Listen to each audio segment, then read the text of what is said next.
yeah, this is The Hill Is Always Greener.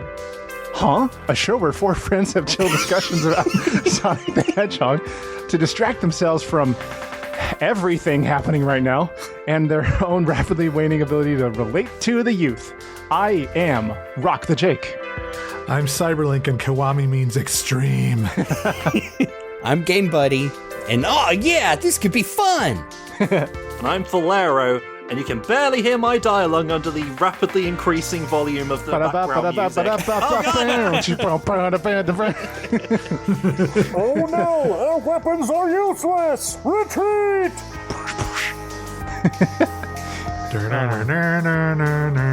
So we're talking about Sonic Shuffle today, right? Yeah. Yes, finally. The missing piece in the Dreamcast trilogy. Oh, trust me, when we talk about Sonic Shuffle, you will know. Oh yeah, man. We're just gonna come into the show with a special energy that day. I think I've mentioned that the last time I played Sonic Shuffle for real was the rare time where both my sisters were over here. It was with a Dreamcast. I have heard swear words that I didn't know exist during that play. And the fucking CPU tails beat all three of us. So, oh gosh. Sonic Shuffle is a hell of a game, man. I have plans for when it finally happens. Maybe next year. I'm excited. I'm also excited for today when we're talking about Sonic Adventure again! What? Sonic Adventure on this podcast? Never. We're talking about Sonic Adventure once again. It is the game that I will never let go. My finger slipped. Oopsie. It's the game that we just can't stop talking about, and no, not SA2. But you know what? I've got ideas. Anyway, we're talking about the original today, but in a very special way. For years... A special edition of sorts, if you will. For years, for many moons, many stories of old, people have been asking Sega, please, Father Sega, give us an actual remake of Sonic Adventure. And they have said, nah, dude, that's not going to happen. But if it were to happen, what if 4 podcasters took up the impossible task of coming up with something really cool, having some unrealistic ideas and desires for a remake? Today, we're going to be talking about Sonic Adventure Kiwami, which, as Luke has translated for us, means extreme.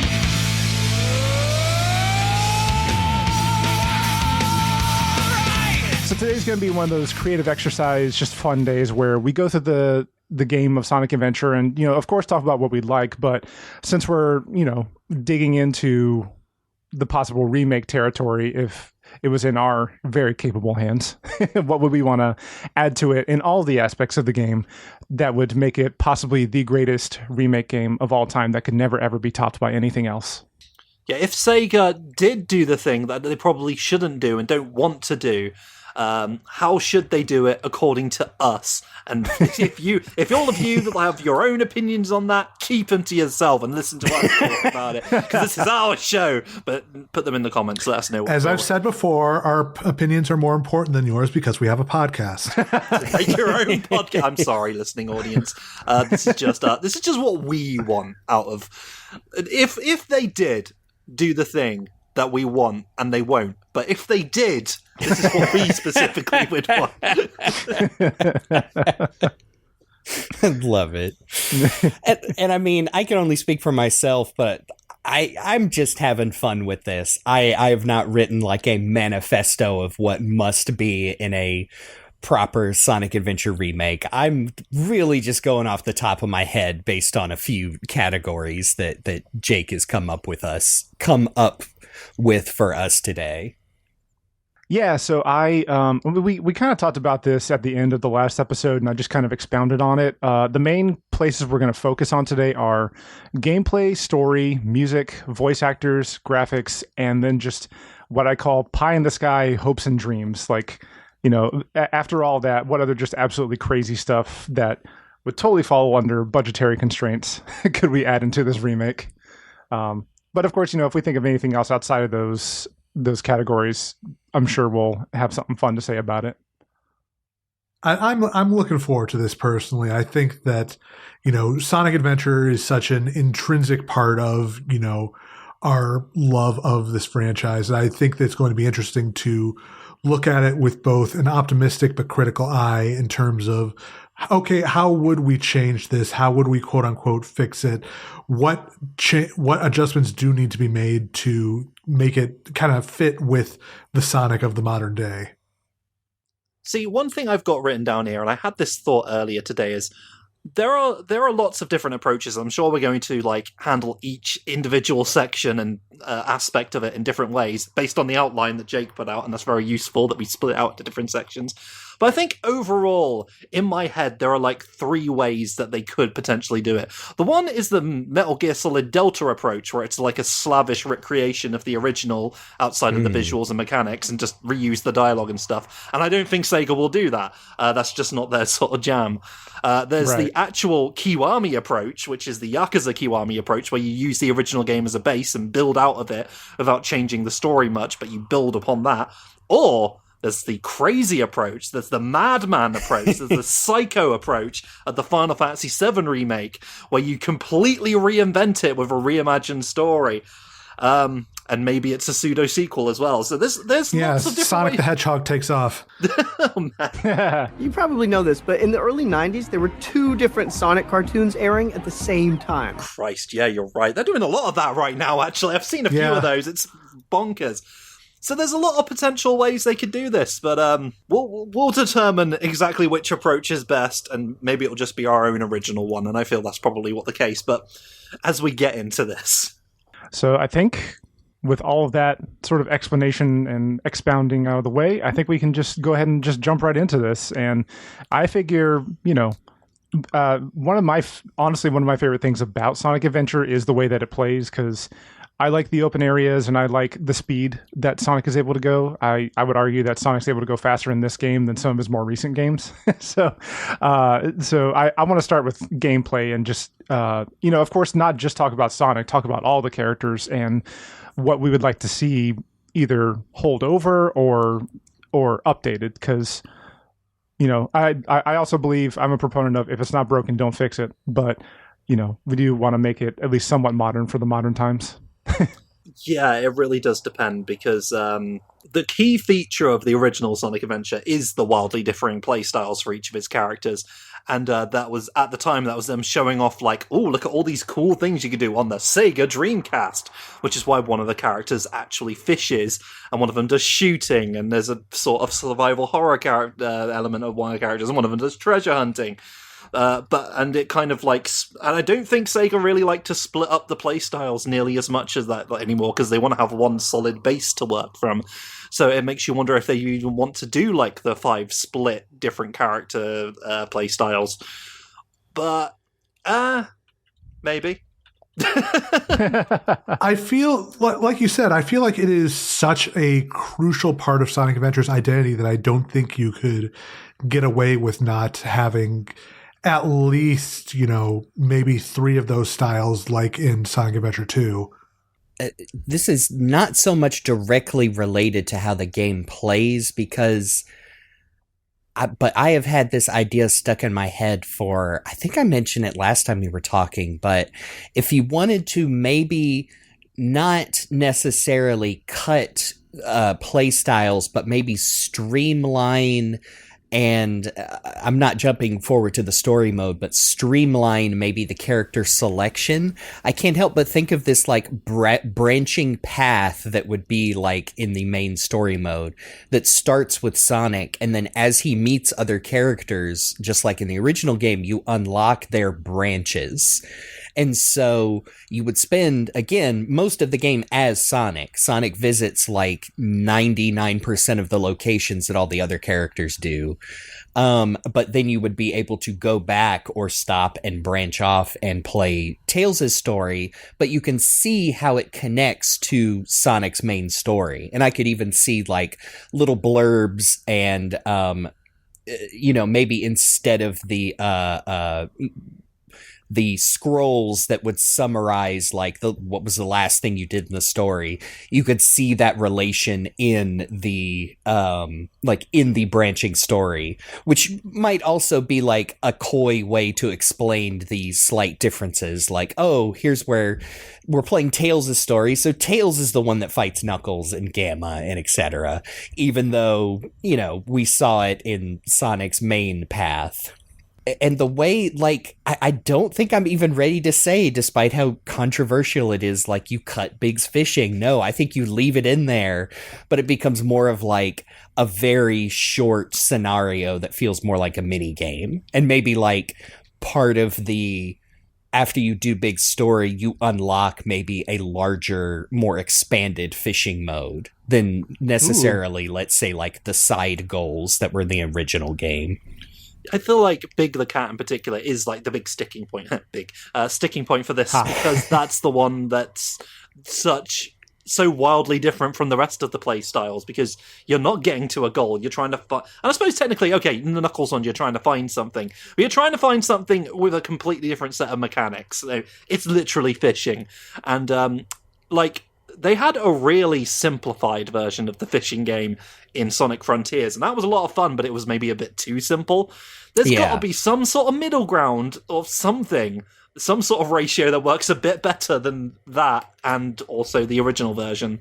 Not as complicated as Sega Bass Fishing, an entire fishing game, but also maybe a little bit more than Frontiers, which I also like the fishing in Frontiers. Maybe something like the fishing in Stardew Valley. Yeah, maybe a little more complicated, timing-based than like I think the fish is Froggy's turning this way. Is this when I reel in or let off? Just something. Like even Zelda-ish fishing that provides like better feedback. I feel that's the thing. The problem with Big is this part is mandatory. And I do wonder if we want to keep it mandatory or we want it to be a side thing. It's still important to the story, but not so important that you absolutely need to see everything that happens with Froggy. I just wonder if it's a case of Big is this nice chill side thing that you do, and whenever you're on there it plays. I know we've got those that classic like Emerald Coast fishing song, but I feel like it'd be like the lo-fi fishing adventures of Big the Cat that's also going on in the background. And you get like special, I don't know, story points or something for doing his little fishing things, and it is important that he finds Froggy. I just don't know if it's important for us to see it from his perspective all the time. Here's the big change I want to make to Big's story. I want to give him a real boss battle. Oh, absolutely. Right. Here, the thing about Big is that, in the games and the comics and literally all sorts of official media, they have made it clear that Big is absurdly strong. And if he were to ever not be chill and actually get mad, he would be a danger. And I kind of want to be able to play a boss battle, maybe against Chaos 6, maybe against, some other Eggman robot where I am picking up empty cars in Station Square and throwing them at a weak point. Because you can do that in the game. That's how he gets to one area. He just picks up a flipping car. You're like, oh, so he's strong, but he just would rather be fishing. Well, it's, now that I think about it, it's kind of crazy in the Chaos 6 fight that you, Big, the giant character who does lift up giant boulders and cars, doesn't even get to throw one of those little, refrigerator robots at Chaos 6 and freeze it. You literally, you can beat that fight in 6 seconds. Oh, absolutely. Yep. And also that Chaos 4 is literally like a big fish shark, and Big is not anywhere even near that area when that happens. Not that the game needs another Chaos 4 fight, but I'm just imagining a version of this fight though, where Big disappears from the field of battle, runs into Eggman's quarters, grabs his freezer, brings it out, and throws it at Chaos. That did seem like a forced error on Eggman's part, where he's my pizza rolls.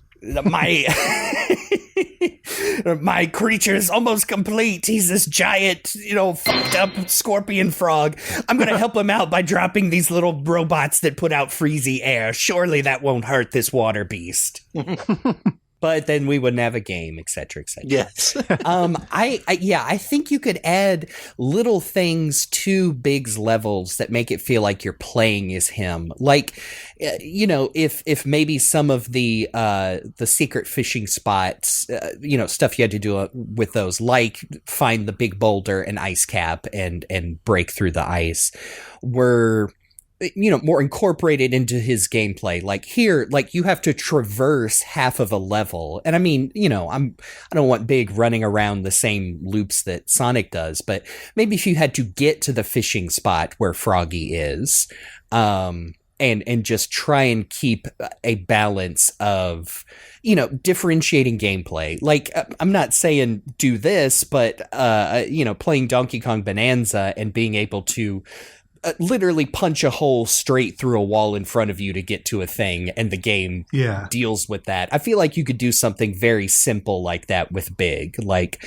break through this brick wall to get to a secret lake to where Froggy is, and then, maybe in the minigame version do that for, here's where the lunkerfish is. Sorry, I'm just having to... Right, okay. Put that back up there. So I'm having to change it back to 0 days since a Sonic fan made a comparison to Donkey Kong Bonanza in relation to Sonic the Hedgehog. I have avoided that discourse, so please forgive me. No, it's fine, because there's a reason people make these comparisons, because apparently that game is good. I wouldn't know. I can't afford that. As far as what I want for Big's campaign, I think streamlining it might be a good idea. Like maybe take out 1, maybe 2 levels of fishing, but then supplement it with more stuff that, modernly makes Big what he is. So like, something with, using his strength, or like I had an idea as far as like, since we're already making the Donkey Kong Bonanza the discussion relevant here. Like, what if instead of having to traverse a long way, what if Big just like literally punches the terrain a few times and the water flows into like a smaller pond where he can just grab Froggy, something like that. Yeah. I mean, I could even like, I wouldn't even necessarily want to cut any levels from the game, just because the other characters, I mean, I think Amy Rose has the shortest campaign that if you skip the cutscenes, you can be done in literally less than half an hour. But yeah, I just feel like Big needs something like that. Like you could even, if you wanted to do, like I said, if we're overhauling the fishing, making it less frustrating, more of an actual game, I could even see like one level, like Big's version of Emerald Coast. You start out right next to the shore, and there's Froggy. Let's do the mini game right here, and then Froggy hops off to another pond. So let's do a little bit of the level. Making your way to the fishing spots instead of Big's levels, which are, either you're dropped right into it or very obtuse, like Ice Cap and Hot Shelter, where it's like, I guess wander around this level that only hedgehogs are supposed to be in, and then press this extra switch to drain the water. And, like a lot of these side characters in Sonic Adventure suffer from, like, they obviously built all these levels for Sonic and then went back and cordoned off places for these other characters. And I think a built from the ground up remake could maybe do some better differentiating. I think that if they were building it from the ground up anyway, I would want them to don't be beholden to the original level designs. I would want them to build it out more and do something that's better complements either multiple characters or just whatever tweaks of the gameplay. I would want them to basically pull a Generations where, it's the same theming, some of the same set pieces, but maybe add in some new twists here and there. Yeah. Something to keep it fresh. They got to keep it fresh, but unlike Generations, Station Square, sorry, not Station Square. Well, it is Station Square. It's all Station Square, really. We all live in a bubble. Speed Highway should be should still have like the differing sections, like the bit with the general highway section, then the running down the wall, and then the dawn of a new day in the town square. Like, I feel like all of that is important. The question is can you make that work in like a Boost Sonic game? And then I look at the shit that they were doing in Shadow Generations, where the level was like morphing around them. So yeah, I think they can do that sort of stuff if they put the effort in. Yeah, I think that a seamless transition is a must. So no more like hard cuts when you enter a different zone. Yeah. Mm-hmm. To stay on that same line of thought and go back to like the gameplay as a whole, I think a lot of the traversal in Frontiers and the platforming in Shadow Generations, in both the white space and the levels themselves, I think would make for a good starting point to how to update and remake these adventure fields and action stages in Sonic Adventure. Like, if you've ever seen the I forget the specific name, but the pre-release version of Windy Valley that had a lot more like verticality and platforms everywhere, and like these big just these big areas that serve no purpose except like there's some items or obstacles here. Like, I feel like now with the with the power of modern technology, you could have those action stages be bigger, like very similar to those Shadow Generations levels. It just occurred to me now is this the time they finally put grind rails into Station Square? Like, it could be. Are we coming to expecting that too much now from modern Sonic? Like, ever since Sonic Adventure 2, it's like, well, this is what Sonic has to do forever now. I mean, that's another one of those more realistic things. It's like, okay, do they keep the adventure fields? Do they scale them up like nice and big, just for the hell of it? Like, I'm not necessarily thinking about like, well, what do you put in it? And I'm like, well, they could probably just put a bunch of Frontier style, like platforming. And like, hey, what's that grind rail doing up there on the clock tower? Oh, here's a spring. Now I can get up to it. Like, I wouldn't mind that, especially if they, come up with like some kind of collectibles to incentivize it. Like, if they still hide that, I really think they should still keep the upgrades that you find, just because that's such a fun feeling in that original game. I love that. That does beg the question, though. Like, do we want the characters to have like, Sonic, Tails, and Knuckles, Amy, they kind of had a pretty expansive move list in Sonic Frontiers. How much of that do we want to carry forward into this game? Or do we want to like scale it back to closer to adventure levels? This is where it's interesting to me, because like in my section I've got all my notes here about Tails' whole thing in this game is pretty much what he had in the previous games, which is just Sonic's route, but it's Tails so he can fly and stuff. And obviously that's more than what Tails is these days, but also Tails is rarely playable these days, apart from that DLC that we were talking about. So, I don't know, do we want to like give him the ability to summon a plane at a moment's notice like he eventually gets in Frontiers, or do we want to build up to Tails like being... what I've got down here, and I think this is interesting, is like, and I guess it ties into the story, is do we want to like literally have Tails get more of his own abilities, like his own like tech abilities and stuff throughout the course of the game, to have him step out of Sonic Shadows realizing, oh, I don't need to be just like Sonic, I need to do my own thing, which is being the tech head, because that's what I am now as of Sonic Adventure, the game that's where people know that now in the West. So when I was making my notes for just this whole thing, I think my design philosophy was to keep as true to the original game as possible, but also to bring in a lot of modern influences to modernize it, make it a little bit more fun, make it a little bit more stable in some sections. And then of course I've got my like, crazy desires that are very much not like the original game, but would just be super cool. I did want to say just one thing for Big, as far as like a tangible fix for his gameplay in a remake. Instead of like if the line breaks while he's trying to catch Froggy or a fish or whatever, instead of that, taking a life and having to restart things, let him try again. like streamlight that part. We'd take that part. And then live should be gone. Yeah. Yes, pretty absolutely. much. Throughout the whole game. We don't need those anymore. Goodbye, We live. don't do that anymore. Since we were talking about Tales, originally, my note was originally just keep his original gameplay because I thought that was fun. Because like you said, Chris, his gameplay in this game is basically what was in the 2D games, but now just in 3D. But I think that extra dimension does add just more fun to it. But then I got to thinking more about it, and I started, as I was writing my notes, I started like really diving into the different gameplay styles of each character. So for Tails, since he is a genius tinkerer, especially at this point in his story in the games, I think it'd be neat if he had like a crafting mini game that lets him make boosts for certain gameplay sections, like extra speed, extended flight, etc. And so, like, in between levels, he can go to his shop, he can, tinker around and make a boost. And yeah.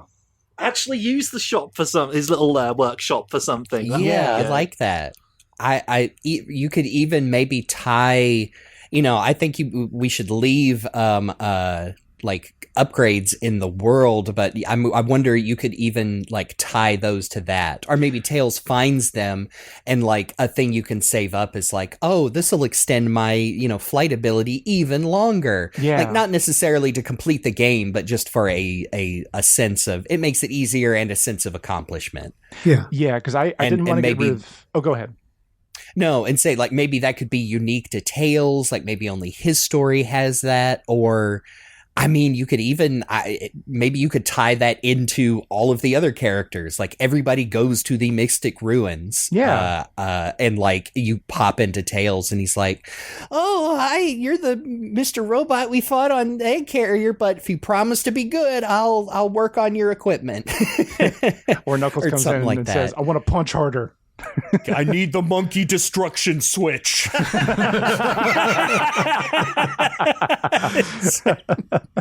But yeah, like I didn't want to get rid of the upgrades because I fully agree. It's fun just to find those in the world and to use them. But I think little boosts and stuff like that, because especially I've been playing a lot of Dragon Ball Kakarot recently, and in the fact that you can like craft food and stuff in the game, that it gives you like a permanent boost to like health and other things, but you can also get a temporary boost for attack and defense and stuff like that. So that's kind of where I was coming from as far as Tails' little crafting. I like that too.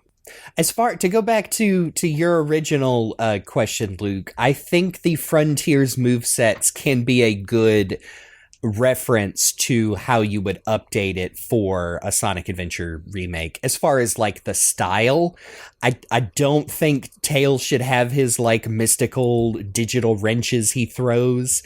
That is like my one pet peeve. It's like the boy used to just either spin dash like Sonic or hit bad guys with his tails. So just let him do that. Yeah. I wouldn't think if this existed that they would go full Frontiers with the overworld and be like, oh, you start in 40 miles outside of Station Square. So I don't think a lot of those combat moves would apply, but the solid platforming and navigation from those titles, I think would fit right in with a new version of Sonic Adventure. I think it's a good start. I don't think you have to change characters too much from like Knuckles really only needs like, I think, a punch and to dig like in the original game, as if you're still going to do treasure hunting type levels. And that's the big question, isn't it? Like, do we preserve those as is? Because they were a big part of Sonic Adventures 1 and 2, and then nothing. Sega kind of gave up on them because they were just like focused on the Sonic stuff. Do they still? I feel like you could still do that. I feel like you could make that more fun. Just full on Breath of the Wild that stuff, because that's what it makes me. Ooh, yeah.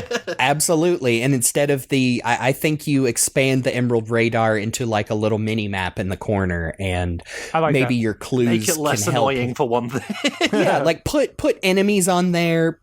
Again, talking about upgrades, like bring in elements from Sonic Adventure 2 that worked, like give Knuckles a treasure scope and have that be upgradable to show like, oh, this will show ring boxes, this will show Knuckles with potential Soliton radar.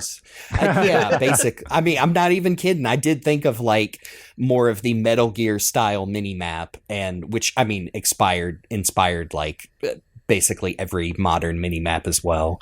And make it more about exploring. Maybe like Tails' workshop opens up like, do you want to put in like, oh, and this is, I think the Breath of the Wild method of resources is a little bit more appealing, but then do you want like all the characters to share resources? Like, is Sonic going to be hitting enemies in boxes, or is it just Knuckles? As far as like having in-game quote-unquote currencies to take to the workshop for upgrades, I think you got to watch out for that, because that dips maybe too far into modern game development for a remake of Sonic Adventure. But I don't hate the concept, but I just presented. Jesus, I'm arguing with myself here. It happens to the best of us. I want to keep the emerald hunting, but I want to lean into Knuckles fighting in the game, especially because like he does have like the 1-2-3 punch that he can do in the game, but sometimes it's more effective to either just do one punch or to like fly and let his Knuckles just be in front and hit somebody that way. I want to lean in more to the fighting, and from that we can bring in some of like the moveset that Sonic had in Frontiers, but instead give that to Knuckles. And I even, this is funny, me writing this as somebody who hasn't played the games yet, but I had even ideas of like little scripted fights in levels to be able to, like, you can search for 2 emerald shards and then have to fight for 1, and you can have it be kind of Yakuza style where you have to like fight off multiple characters. I mean, I think that goes back to like suggesting putting more in Big's levels. Why not do a similar thing with Knuckles where, okay, you found the shards in this area. Now we have to traverse part of a level to get to the second area. Like, I mean, for Knuckles' version of Speed Highway, like you could have it take place in part of one of the other sections, like the first section, and then Knuckles punches through a brick wall to get to the sunrise area instead of running down the skyscraper like Sonic does. Here's my cool idea for this, and it just came to me right now. Knuckles should be able to search around the whole of the hub world, particularly Mystic Ruins, to find ancient Echidna scrolls that will teach him techniques to get better and stronger. Yes, and I like that. Plan stuff. That's a good way to give him a moveset, like, and plus feed into his story, which I'm looking forward to us talking about story stuff later. Yes. Yeah, I mean, then I guess you could have, I mean, Frontiers basically does this anyway, is each character has their own resource for, like, their story. Like, Knuckles is a Echidna lore and technology. Maybe Tails is like, oh, spare parts. And I don't know, Sonic's is just rings. Or, if you're going to have, like, an upgrade path now in addition to, like, the physical ones. I like that. That's a great idea. Yeah, to give Knuckles more to, like, again, like we said, like, okay, Big loves fishing. Also, he's giant and can lift cars.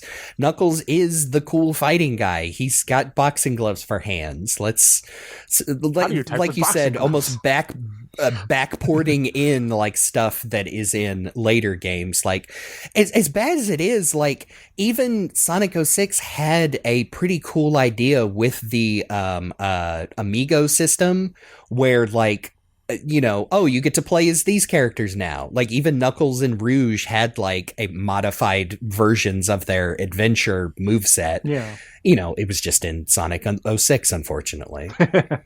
Yeah, and Tails also played like shit in that game, too. So. Yeah, and threw dummy ring boxes. Most...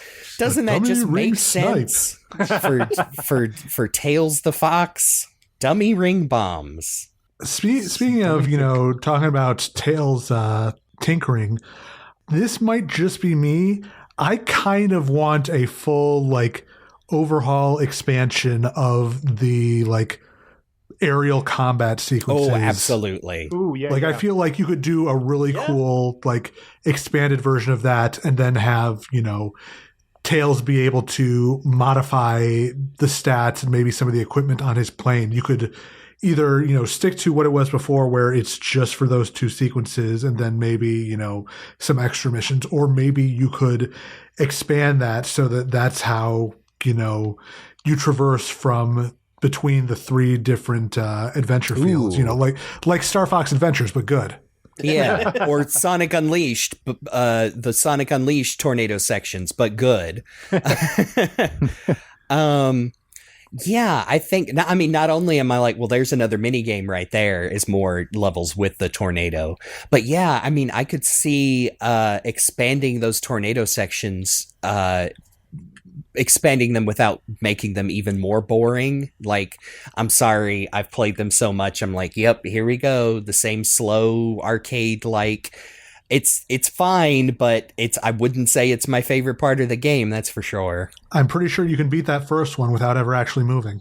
I think so too. But yeah, I could see that you could turn that into like, even if you kept a similar arcadey game feel, just turn those into like more of a spectacle. Like, do not load me into the sky. Let me start as soon as we pull up off of that runway at Tails's workshop, and have me like going up through the clouds, fighting these aerial badniks. Add more enemies for Sky sure. Sort of stuff, like instant sort of like transition. Yeah, kind of. Or I'm just thinking of again, not to overcomplicate. I'm not saying like, and they got to build the whole world. All this. I'm like, no, just have a cool, like, it could even look like a the old full motion video trick where here's the background is scrolling as you're staying aligned with the screen. Yeah, just make them a bigger spectacle. Make it a cooler fighting game, or a dog fighting mini game, like you said. No, he's a fox. Fox fighting, Canine. doing barrel rolls, etc. So make it, like some sort of, like a Fox game, a Star Sky. Sky Okay, Fox. here you go. Put that motherfucking dragon from the pre-release version back in there. Do that. Like that. If they don't do that, then if we don't put that in our remake, then that is a failure. Like that is such a well-known thing that you were supposed to fight like a mechanical laser-breathing dragon that got cut. That no, you put that back in there. Absolutely. I don't know if you save it for like the second tornado fight to make it a big reveal because you're like, oh, they didn't put it in, and then get a load of this. Here it comes. Like surprising us all like the Hell House in Final Fantasy VII Remake. Yes, exactly. They did remember the Hell House. Yeah. I feel like there need to be a case, like some sort of added element so that it's not just, the original thing beat for beat, in the same way that it's like, Resident Evil added Lisa Trevor, for example. Yes, exactly. Here's something. What if every character had a chaos boss fight somehow? Yeah. Like, Yeah, we need Chaos 1, 3, and 5 in there somewhere. yes, Yeah, exactly. Amy Rose ends up fighting Chaos 3 along her journey. Aren't there chaos forms that you don't actually fight in the game, or do you fight them all? 1, 3, and 5. Okay, those are the ones that you don't actually And fight. you see one after Eggman steals the purple emerald from Tails after the Egg Hornet. You see Chaos 1. He's just got the one big beefy arm on the side of his head there. No excuse to not do that now. Just every single one gets a boss battle. You get a boss battle, etc. Yeah. Uh-huh. A Gamma runs into Chaos 5 somehow. That'd be I don't dope. know. If that's too much of an ask, you have an easy solution for a recurring thing that repeatedly, shows up in stories to cause trouble and mess with things. I got 2 words for you. Metal Sonic. Ooh. Yes. He's there in the game and they don't use him. He's just there to Exactly. Like, and Mecha Sonic, Yep. part Mark II or Silver Sonic 3. He's kind of like the in-between point. I'm not even sure what that guy is, but he looks so cool that Archie used him that one time. Yes, that even Archie was able to do something really cool with that design. I could see a world where, like, you're going through any of the levels, usually, probably mostly as Sonic, obviously, and then, like halfway through, when you least expect it, bam, Metal Sonic doom zones you basically, and you have to spend a brief portion of the level trying to avoid him or take him out or whatever have you, and then you go back to the normal level. Like in a way like the Doom Zone, where, you know, aside from the entrance cutscene or whatever, it doesn't actually interrupt the flow of gameplay. It's just like further encouraging you to move as quick as you can and react to whatever's coming. Yeah, it should be like an instant segue, or in the case of Metal Sonic, a segue. Where? Again, it's like the Fang level. It's like the level where Fang chases Sonic in Superstars, but good. Yeah. I also liked, I mean, I had my issues with those, but liked how all of a sudden he just drops out of nowhere and it interrupts what you're doing.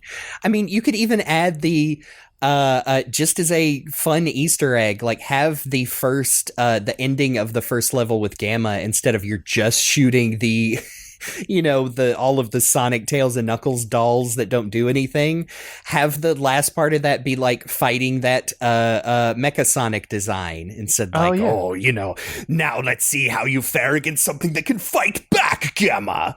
I like that. And have cool. that. I mean, you could just work the beta fight into that. Yeah, that too. Like, I feel like oh man, I don't know. I'm okay. Now I'm having a new cutscene flashing through my head that, okay, you get to the end of Gamma's first level, you defeat this Mecha Sonic, and then it cuts to, you know, it shifts to a cutscene where, oh, it's still got some fight in it, and it, you know, sweeps Gamma's legs and is about to riddle him with machine guns from his finger bullets, and then a blast from off screen, and there's Beta, and it's like, the big brother's come to help his pal. And then you fight Beta. You know, have to prove yourself against him to make it to the egg carrier. It's like a multi-phase boss fight. That's really cool. Just stream of consciousness here. You're right, and like, I know like people hold the Gamma story as being like perfect as it is, and it is a wonderful story. But we can have some fun with it. Like, as long as you don't take away from as long as you don't get too crazy with it and distract from the general sort of like Final Fantasy VII Rebirth did with the dying scene, unfortunately.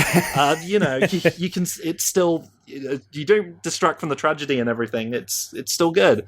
Well, okay, so I have a crazy idea for the Gamma gameplay. Oh, be crazy with us. Go on. Yeah. You play as the bird. All right, so let me yeah. All right, so let me give the more grounded idea I have first. I do like his gameplay style. I do want to I want to tighten it up and make it a little bit snappier, because it can be, you know, kind of loosey-goosey. And I also want to offer an option to be able to snap into first person mode. Just for that option, because I mean, you're playing as a shooter. Just, you know, let him go first person. Have that immersion. But for my crazy idea, and here's what my notes say, literally, you know what?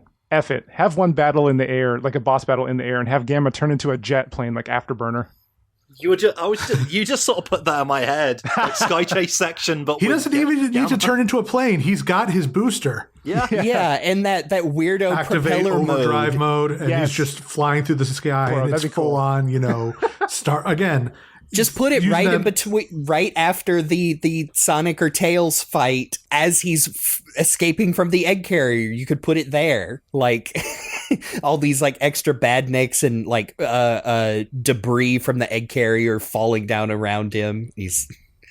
Oh man! What if I don't even hate that idea? So like his end game boss is Beta again, but like what if it's a quick Beta fight in the air?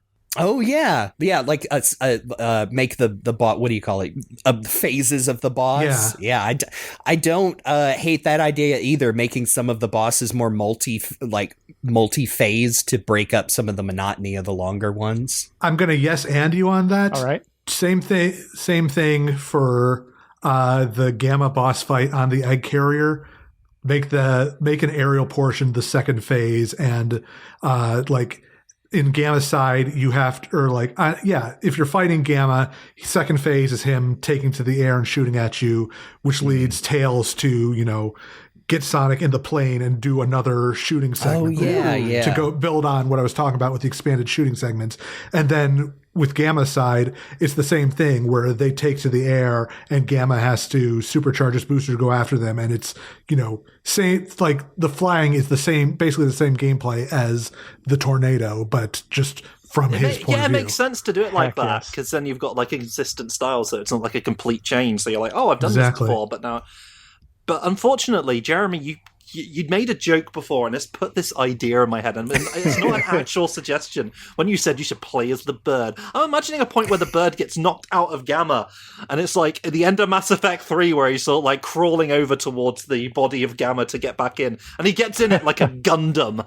You see it light up around him. The new type noise plays.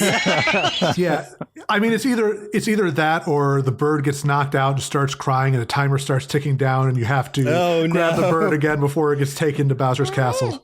Okay, I'm gonna yes and both of you and say, why not? That can be part of how you expand upon Amy's. I like how we said survival horror. Yes, we did. Mostly, I think we talked about that on our scary levels, and Amy's part in Twinkle Park is kind of scary, and so is her getting chased. Okay, lean into that. Yes. Amy and Birdie have separate sections where they have to transfer to each other to work out certain puzzles. So you do play to do like a Leon and Ashley kind of stuff. Or Birdie can fit through this grate and press this button. Like, it doesn't have to be too complicated, to make people think, I want to jump big with the hammer and run away. But still, like, little things like that. I like that. I'm going to build on that. One, I think that the points where Zero jump scares you need to be completely different from the original in that Resident Evil 1 remake way. Just like with the dogs. You're waiting for it. Like the dogs. You're waiting for it to happen. It never happens. And then you go somewhere else and bam, Zero out of nowhere. But the other thing is, I think we are all in agreement that it is really easy to actually get away from Zero in Amy's stages. It's a matter of run up, jump hammer, start running again. Mm-hmm. And I think that that's fair for Amy, which is why you make Birdie vulnerable. Ooh. Like it's no longer about just getting Amy to the end of the section. It is about getting Amy to the end of the section and also being keeping Birdie away from whatever traps and gadget Zero has. And if Birdie gets captured, you only have a limited window before you get game over from Zero escaping, and you have to rescue them before you can move on. With that idea in mind, we did say earlier, just get rid of lives. So is the lose state literally a game over and you get sent back to the main menu and have to go back in, or? No, I think it's just checkpoint. Okay. Yeah. Okay, I like that. Yeah. Pretty standard game. You still have the ring system, but the modern one where you only lose 10 or 20 at a time. So even if Amy doesn't have lives and isn't particularly going to die from just getting hit one or two times, tying it to Birdie, like you said, if Zero grabs Birdie, then he's going to try and hijack it for an exit in the level. And I feel like you can definitely balance that to where Zero's a little bit faster. He jumps out at more places, but there are places to where you just have to solve some puzzles. And it's not oh no, there's a 5-second timer. It's no, it's going to be easier than that. It's just something to make Amy's gameplay more unique. Yeah. And I feel like Amy should eventually just be able to just trash Zero because she can. There's a point where the Birdie is perfectly safe. It's right, Pico hammer time, bitch. And I mean, you could put a little, if you wanted to, maybe totally revamp the Zero fights, make the final Zero fight more an event, oh no, he's had upgrades. Put a little Zero fight at the end of some of her levels. If you keep it to just her 3 levels, just put 3 Zero fights. You have to deal damage to him to exit the level, and then in the next level, he's got some panels repaired with bad welds, And then the final fight, you're like, oh, you hurt Birdie. I'm going to, get you for this. And instead of it being the first time he's fought, you fought him. It's the last time. And he does like some fucked up like transformation, like exposes his nuclear core and powers I would up. be okay even with something as simple as, like a quick time event mid-level, like, the part in Shadow Generations where he beats up the missile. Oh, yeah. Okay, that's a good one. That's a good one. So I've got two ideas that could expand on that. One is like y'all know in Donkey Kong Country Returns where when you beat a boss and like the little tiki mask comes out, you have the chance to just wallop on him. Yeah. Yes. How about that at just the end of each of Amy's levels? Like right before you get to the balloon, like Zero just comes out of nowhere and he tries to grab you, and then you have a chance to like hit a button, and then you can like activate a quick time event where you can just wallop on him and then get him out of the way. And then for I kind of like that too. And then for the final fight against Zero, what if Zero and Beta just like amalgamate into like a new robot? God. because Gamma's fight technically takes place before Amy's, because that's why both of the birds are there. Yeah. I get he could like Zero could absorb like part of Beta's like destroyed husk now that the bird's gone. Or, he could just stick one of his horrible little robot hands in like one of Beta's like arm cannons even. I like it. It's kind of funny to me though that we have like officially let Metal Sonic out of the tube, and now at one point my brain was like, man, wouldn't it be funny if also Metal Sonic showed up during Amy's to call back to Sonic CD, because they literally have him show up in a flashback at the beginning of this game. What if that is the big twist? What if it seems like it's going to be Zero at the start, and then like Zero, Amy ends up just beating the crap out of him at the jump, like right from the jump, and it's like, oh, this thing's not gonna get my little bird friend. Which is why Eggman decides I'm going to deploy something a little more effective. And instead, Amy spends the whole game getting pursued by Metal Sonic. Oh, man. Damn. Heck yes. I like that, or even like, because like you said, we've let Metal Sonic out of the bag. We could incorporate him into Sonic's main story. I mean, I feel like you could even have that be a twist on, like, instead of Amy's final boss being Zero once and for all, like, yeah, you could even do that fight, have it be Zero. She says goodbye to Birdie, and then just as she starts giving her big, like, I'm going to be more independent, and you think the credits are about to roll, and Metal Sonic just explodes out from one of the the wreckage of the egg carrier, and just locks on. Like, I don't know. You could end like the Metal Sonic pursuing Sonic like at the egg carrier, have him be caught in the wreckage, or just something to where he pops up, sees Amy, maybe his subroutines are glitching out, and he just sees Pink Hedgehog. Like you could even do Terminator vision, have the words coming up there, and just have a screenshot of classic Amy, and just to tie it all together. And your final boss is against like a haggard but still very deadly Metal Sonic with Amy. I really like that. I like that. Really cool. And like Metal Sonic, it's like his design, even though it's super cool, is kind of scary in a way. Like, especially like, could you imagine just those like red eyes glowing in the dark? And oh yeah, I mean, Sonic OVA, even when he gets beat up and he's got like chunks and you put some lightning and electricity on his brain case, like Metal Sonic is scary. Even the modern, I said even the chunky classic version in Sonic Generations. and that kind of leads into like my only note as far as like updated Amy gameplay, which is just incorporate more stealth into her gameplay, which I think would really work well with Metal Gear. Whoops. It would work with Metal Gear. Well, I just let out the other part of my note, which was Metal Gear Amy. But I think it would work really well with Metal Sonic, because like I think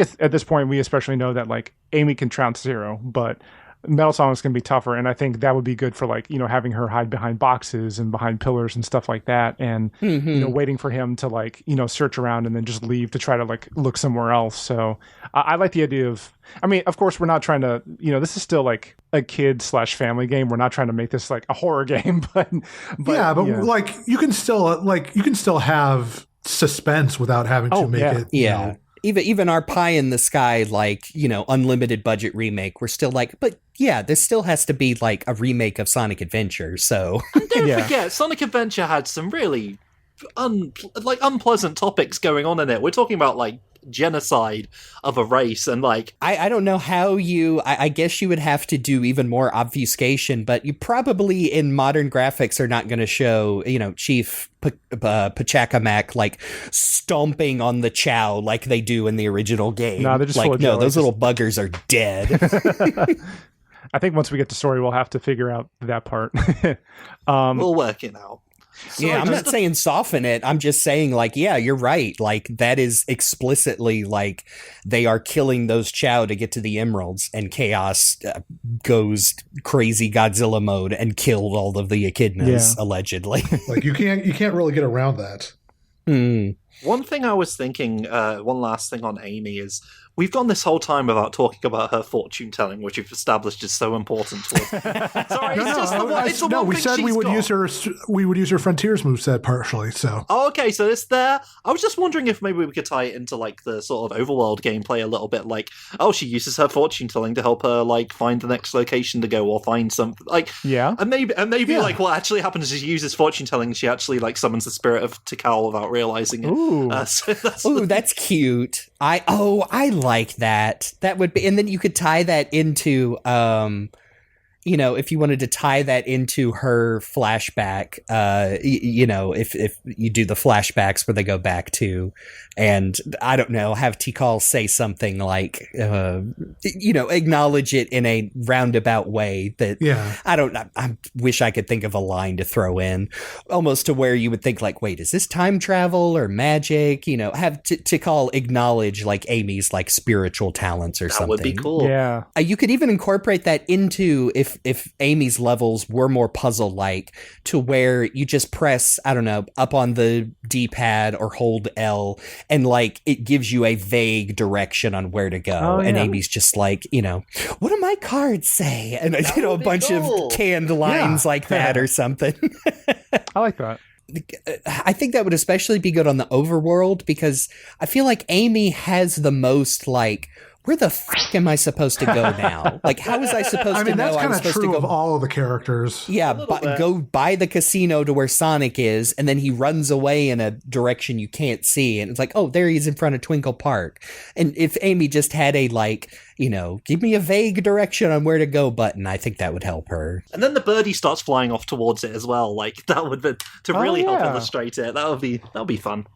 Have Amy's like cards like go, they come out of like her glove sleeves, I don't know what you call that, and go up and spin around the birdie. And I don't know. Now I'm just thinking of idle animations. That's just but I think the stuff with her hammer is pretty solid in that game. As far as like, I don't think you'd have to change it much. Maybe give her a couple of Frontiers combos, but running around with Amy with that like double lariat jump is super fun. So keep that in there.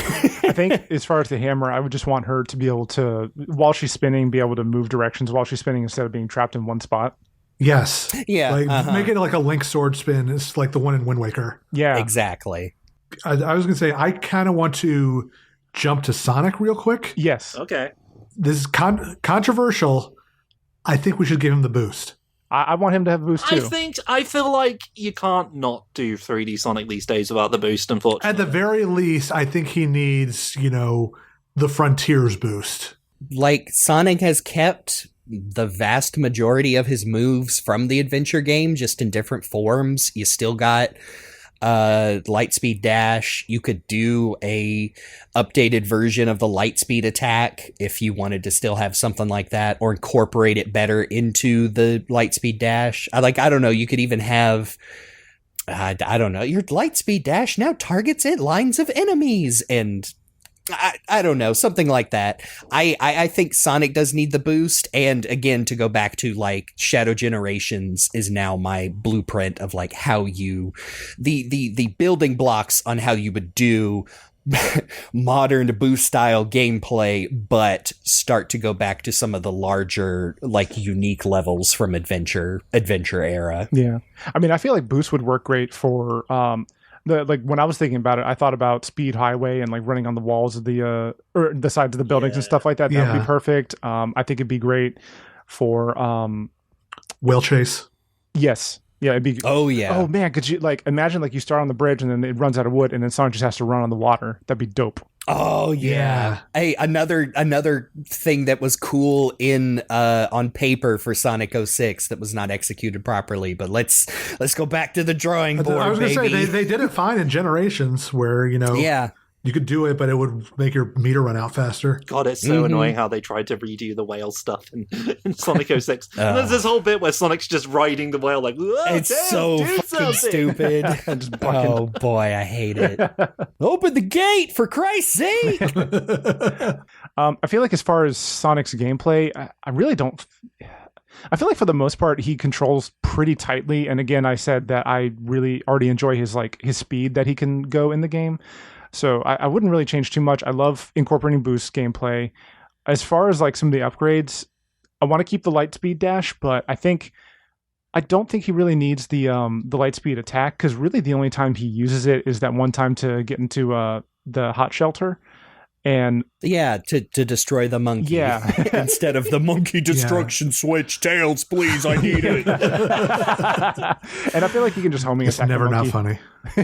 Yeah, I feel like you could just replace it with something else. Like either make just make it something, make it a surprise, like a completely new, different ability related to maybe his modern moveset. I think as far as his gameplay, like add some big set pieces like your Sonic and Shadow Generations, both of those campaigns, to these levels, so it's like a big surprise. Like you said with the whale, like I mean the gun truck from Generations is my main inspiration here. Like have it be something familiar, like it's the whale, and then it keeps going, and it's like this whole other if you've ever played the Emerald Coast level in 3DS Generations, like that. Yes, that's another really good example. Sorry, it's just I'm thinking about this. I'm like, we've got to improve, at least expand it a little bit, because we don't want people to have the Boomba experience of playing Emerald Coast and just walking off the stage and getting confused. Got to drag them along a little bit, and that's where the boost stuff is good for that kind of thing. Yeah. Yeah, I think so too. I mean, I'm trying to think of what you could add to levels. Like, I guess mostly level transitions would be great. Like instead of the cut to a loading screen, like make that like Red Mountain, like Doom Zone, like you said, like Red Mountain, like have Sonic, like I don't know, like run down the inside of an erupting volcano to get to like the Hell Prison section of Red Mountain, or to make it to the final Eggman boss fight in Egg Shelter. Like let's see Sonic climb up like this big big thing, either running around along the side it. Like I'm almost want to see like again something Generations managed to make feel real good was the like Mach speed sections in Sonic 06. Like just do some of those, except you can do them good now. You've done them good. Even Sonic Forces has some really good sections like that feel really good. So yeah, I do like this recurring thing of do that thing, but make it good. Yep, now. I was gonna say that. And I feel okay saying that, not just like, okay, you're gonna remake Sonic Adventure and not fuck it up, Sega. I'm like, no, I'm saying, hey, you did learn from that and made it gooder in a real Sonic game, so I think you could do it again. I believe in you, Sonic team. By the way, one thing that we've been kind of skirting around a little bit is, and it's important towards the game, is the hub worlds. We do want hub worlds. We love hub worlds. Yes. Hub worlds are great. I do think we need to make Station Square bigger, make it a full city. Like, no, we don't need to make this like Kronos Island stuff. But I think that if needs to be 1.5, maybe 2 times the size of Spagonia in Unleashed. I think that's the perfect Okay. size. I was Yeah. going to say that Unleashed is a good example of like the more realistic overworld designs. Now those are pretty tiny, but then if you combine that with like say the traversal in Shadow Generations White Space, I think you've got a pretty good start of a recipe for how to update those adventure fields. And that's actually something I was going to bring up because I actually was recently replaying Unleashed in anticipation of this because I wanted to, you know, kind of get my own thoughts on something. And I think that I would like to see, you know, if we are building out the adventure fields, I kind of want to see side quests. Okay. Absolutely. I've been saying I think that. so. Like that's something I really like about Unleashed is that there are a bunch of characters who'll be like, "Hey, something's going on. I need help. Whatever have you. Could you do the thing?" And it's basically just a little short mission in, you know, the like existing levels. And you know, they would obviously do those extra missions like that in, you know, the challenge levels of generations and colors and all that. But I think that doing it as, you know, stuff you are doing for NPCs would add a lot of the character that I think that Adventure is known for in a lot of circles, and I think that makes a lot of sense. Well, the NPCs in Sonic Adventure are like often have their own little lives going on. We all think about the girl in love with the burger guy. And all I that think silly that's bollocks. such an underrated Know-It-All. part of Sonic Adventure that pulling those stories to the forefront and maybe, yes, having mini missions and mini games is a must. You Like, could make them full-on side quests. You make them side quests where it's just like, hey, can you do this thing for me? Sure, I will. Or you could be real silly about it and you go full Yakuza Kiwami and be like, it's a yes. full-ass sub-story where you get to know these characters properly and Sonic gets to react to them. And he's like, let's fill out and make it an entire story of the guy who is catfishing two different women that you can talk to across. I mean, yes, a side story, absolutely, about the train strike and the negotiations for a contract. I mean, when you were saying all that, Luke, I immediately thought of stumbling across like a business person in the parking lot when you think, oh, I think I'm supposed to go to Radical Highway next. Where's the key card? Okay, well, there's a mission notification. Go and talk to this person. They go, oh no, I was at a party last night at the Penthouse and I dropped my keys or purse or whatever on the roof, but now it's all locked up and I can't get back up there. Sonic, could you help me? And you do some like Frontiers floating grind rails and springs and boosters and get up to the roof of the building, grab the purse, and they say, oh, thanks, Sonic. Here, take this key card. It'll get you into the private elevator over there. You know what I mean? Yeah. Like... It's like expand upon what's already there, make up some new shit. They should just full on like do one of the sub stories from Yakuza where like a girl is like, oh no, I need to I'm meeting my dad today, but I said I have a boyfriend, Knuckles the Echidna, would you come with me? This girl is This girl is Mika Prismaya, cool streamer, and she lives in Station Square, and she has to be like, oh yes, I love my boyfriend Knuckles. I know he's an Echidna, but that's all the better. I'm realizing all these descriptions are basically do Sonic 06, but good. Yes. Yeah. That is what I thought. Like, No loading screens between any of these, like, okay, I need you to do this thing. literally, our buddy Fred was testing that 06 recompilation. Yeah, the and marathon decompilation. Yes, whatever. look at the non-loading between all of these side quests instead of 60 to 90 seconds really makes a difference. Again, those are still bad mini games that aren't fun, but you don't have to wait 3 minutes to play them.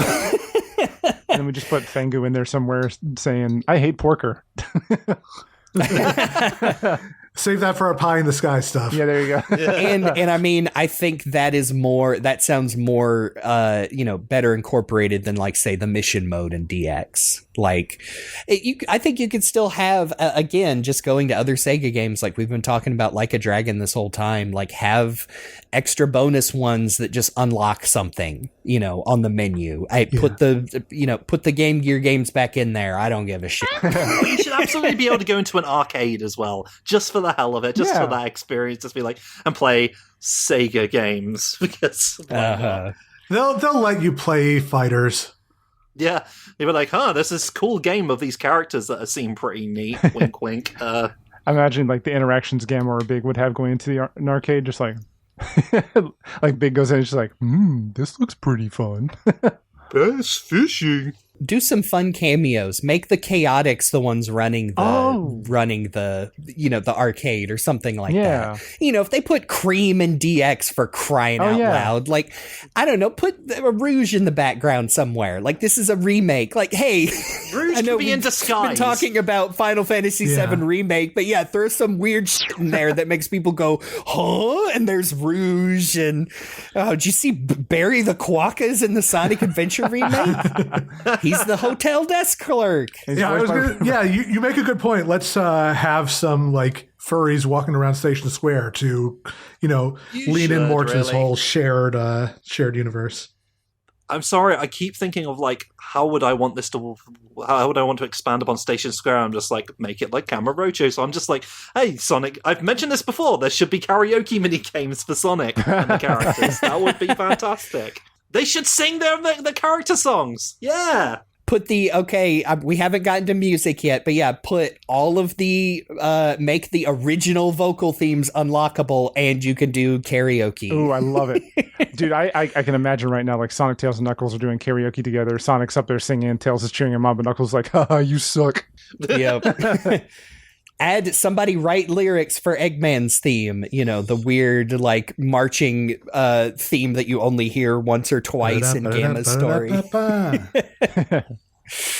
They should just put some Yakuza songs in there. Eggman should sing Machine Gun Kiss. Knuckles should sing Bakamitai, like in that one episode of Sonic F. Well, they're going to have to sell something as DLC. Yeah, I know. Just add, there you go. Just add other Sega characters into the game. Wouldn't it be funny if Kiryu was there? Sorry, I'm getting so out Kiryu's of it. running the karaoke bar. Hatsune Miku. You could even lean into it and make it like, I don't actually work here, but I'm minding the shop for, while they're out completing their own quest. He's just a normal guy named Joryu, no relation.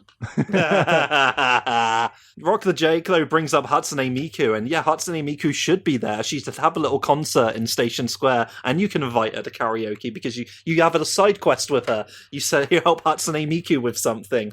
I don't know what kind of problems a Vocaloid Robots has. are attacking my concert. There you go, yeah. I want to be a real girl.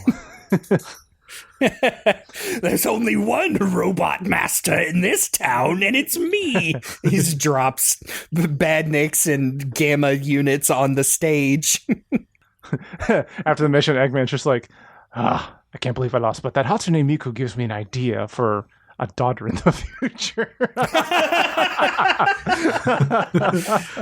Hey, again, if you wanted to, mess with people's brains, put Sage in there in the background. I think that's probably a step too far. Yeah. It depends how silly you want to get, because sub-story content is where you get silly. I would be like legit upset if they tried to find a way to work Shadow in there. I think that as much as I'm talking about fun cameos, there can be some nods towards him. I think maybe I have an idea for we'll one. get into it when we talk to story, but I do kind of know what I want to do on that front. Yeah. But we'll talk about it more later. I tell you what should actually happen though is this is the game where Eggman discovers the Sega-sponsored Neon Genesis Evangelion. And finally discovers Ray Army and is like, interesting. I was going to make a joke that he like goes home and watches Evangelion after losing. Oh, God, watching that and they're playing a Sega Saturn and I'm like, okay. No. We'll go in the side door. We'll get a Takara license to reference the Shinkalian anime, which has a movie where Miku and Shinji Ikari team up with the main character to fight Snow Godzilla. Oh man! Did anybody else have any thoughts about gameplay? Because I've got a couple more that I want to share. There is one very important thing that we have been glossing over. What do we do about the Chow Garden? Okay, Don't include it. Nobody wants to play that anymore.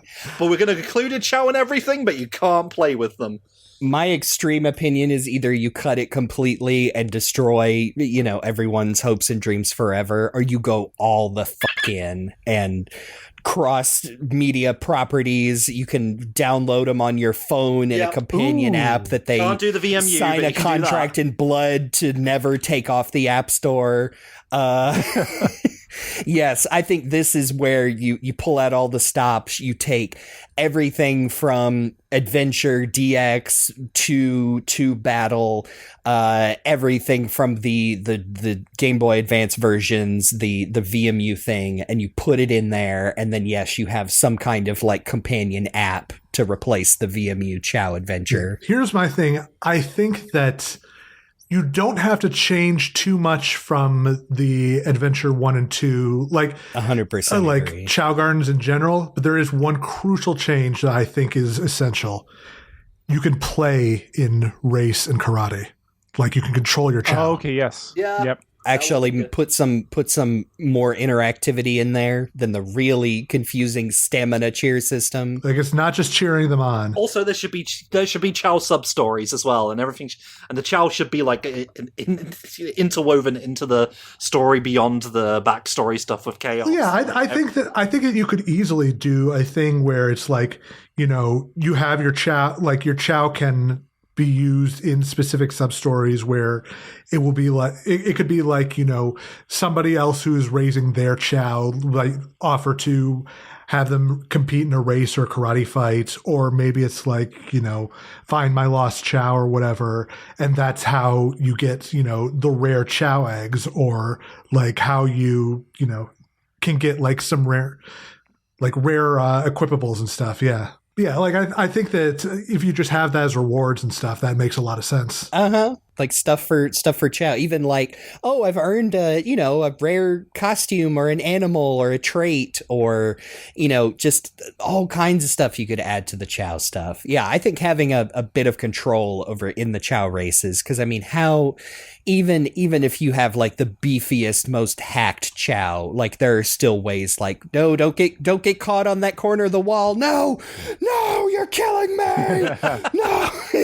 You should absolutely also be able to have like more like Sega based transformations, not just knights. You should be able to do like Super Monkey Ball your Chow, of course, you know, or at least bring back the like the unique Chow. Like, guys, that you could only get a Tails Chow if you participated in the Phantasy Star Online thing and transfer, you know, stuff like that. Like even in Sonic Adventure 2, it was like they're DLC now.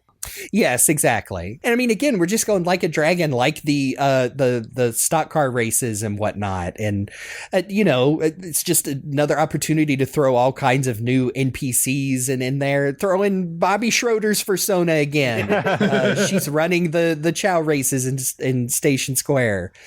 Oh man, yeah, I like that. Yeah, the Chow thing. I don't even have that much more to say other than you don't do it at all, which would be funny in like a horrible sense. Nobody would want to buy the game at that point. I feel like, so what's the point? You contract out everyone you can. You call people who haven't worked at Sega in 20 years, bring them back in to make sure you do everything that Sonic fans bring back the lady who voiced them and to record brand new burbling noises. Write her another check so you're not using the same lines all over again. Oh, hey, we got to get to voice actors soon. All right. As far as gameplay goes, I am deferring my time. I think I've said everything that I've had to said. Y'all go right ahead. For me, this leans a little bit into the pie in the sky stuff, and I'm saving some stuff for specifically that section. But as far as like additional things I want in there, I want either an additional campaign or just side stuff where you get to play as Tikal. And Ooh, those flashback sequences. Yeah, and it doesn't for her. I don't think like platformy stuff would really, I don't know, it just that doesn't hit me for Tikal. I'm thinking stuff more like I feel like all the characters should be able to interact with the Chow, but I think she should have some special like dedicated things to taking care of the Chow, and I think she should even have some mini games with Chaos, because she and Chaos are homies. So She should be a bit like Cream in that, she's not like a powerhouse herself, but when she's got the Chow on her side, she can murder everyone. But she won't, because she's a peace-loving individual, and it just uses them to help them around. But if the situation calls for it... Yeah, I think gameplay instances with Tikal would be super cool. I think you could add those either to the individual flashbacks, or I could even be like maybe during the Supersonic campaign. I would be interested to see maybe that, or even I even after you complete the main story, Supersonic, maybe you could unlock something that threads like Tikal's story together. Like, doesn't even have to be super heavy on unique gameplay for her, but you get to see all of the flashes you've seen in the flashback play out in like a coherent narrative, and you can expand upon like how violent and the Echidna tribe was, and how the tension between her and her father, and finding finding the emeralds. Like, were they really just right outside the city, or did she stumble upon the shrine, and like maybe through her befriending and nurturing the Chow, it rose up. And I mean, I want to see, like, was this the incident that caused the Angel Island to become Angel Island? Ooh. That would be, that would be pretty fucking cool. If like the last thing you see is like a perfect chaos just flooding this plane, wiping out the echidnas, but then this huge chunk breaks off and rises into the sky with the emeralds. I think that's a great idea, Jake. Jack is formed. No. Dr. Zachary. I also have an idea for, some additional playable characters, but I'm keeping it a little more rooted in what's already there. One, Supersonic playable in Sonic levels. This is a must. Yes. Absolutely, yeah. I think that was something that was cut. Yes, that was cut. But like, I think that's obvious, and I know that if they did it, they would do that. Like, that's not even a question at this point. But yeah, my only thoughts, I said I was done. I forgot. My only thoughts for the Supersonic campaign is like, you did it with Frontiers, do one of those, make it, I would even say, like we've been talking about, make it similar to the original. I could even throw some Generations platforming with that fight in there, and then at just some point just have it turn into a Frontiers, power metal, expand upon it. Here comes Chaos shooting, the Shin Godzilla beam and all that, and I think I'm not worried about that. I think they can do that. I would also like to see again Sonic 06, but a end of the world. Now you play as every character for a short bit to collect those drained Chaos Emeralds. That would be cool. If I've been thinking of that since I was like 12 years old, thinking about, it would have been so cool if you did this. I think that's a great idea. Turn it up a notch. Have them doing that while Chaos is in the middle of flooding the city. Yeah. Oh, yeah. I mean, take that bit of Sonic X and be like, well, here's how everybody didn't die. Yeah, like that's what needs to be expanded the most. Is I think that, well, we'll talk about it more of the story, but I think that we need to like expand on that last bit substantially. But I would love, a level that is basically like an expanded version of the Chaos fight from Sonic Generations, where you're running through like ruined cityscapes and water tendrils are coming up everywhere, and you're playing as each character trying to get these missing Chaos Emeralds. And then even building on that, I had the idea earlier when we were talking about how strong Big is, like, let all the characters, I mean, I guess except for Gamma at this point, have their chance at getting a few whacks in on Chaos. Like, straight up have Big just pick up cars and throw them at him, have Amy, like, I don't know, like deflect like falling rocks and like hitting it back at him with her Pico hammer. Knuckles, let him glide in and just punch him right in the brain. And then Nails can fly in with the tornado and start shooting at him. That'd be so dope. I would love that. That'd be so cool. And then the other one I think needs to be in there. I want to have Metal Sonic unlockable like DX, but I want it to be very different gameplay. It's still going to be, trial mode only, no adventure fields, no proper story or anything, but I want a quote unquote non-canon trial mode thing where you play as Metal Sonic and it plays like Tails, but in every level you have to chase down Sonic and try to destroy him before he gets to the end. Interesting. That's interesting. Oh, you know what? To make that, I guess, like palatable in a way, what if it's like VR mission kind of thing? Like yeah, that could work. Yeah, like Metal Gear VR missions, but like Robotnik's trying to train Metal Sonic to be able to catch up to him, and so he's got like basically all the levels, but just like in a holoscape kind of thing.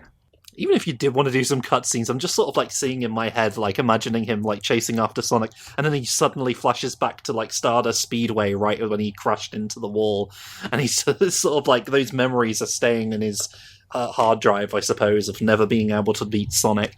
I think that it makes a lot of sense to, like, if it is going to be there, it either needs to be like, trial mode only, like in DX, or it needs to be, just sequential levels, no adventure fields or side quests or anything like that.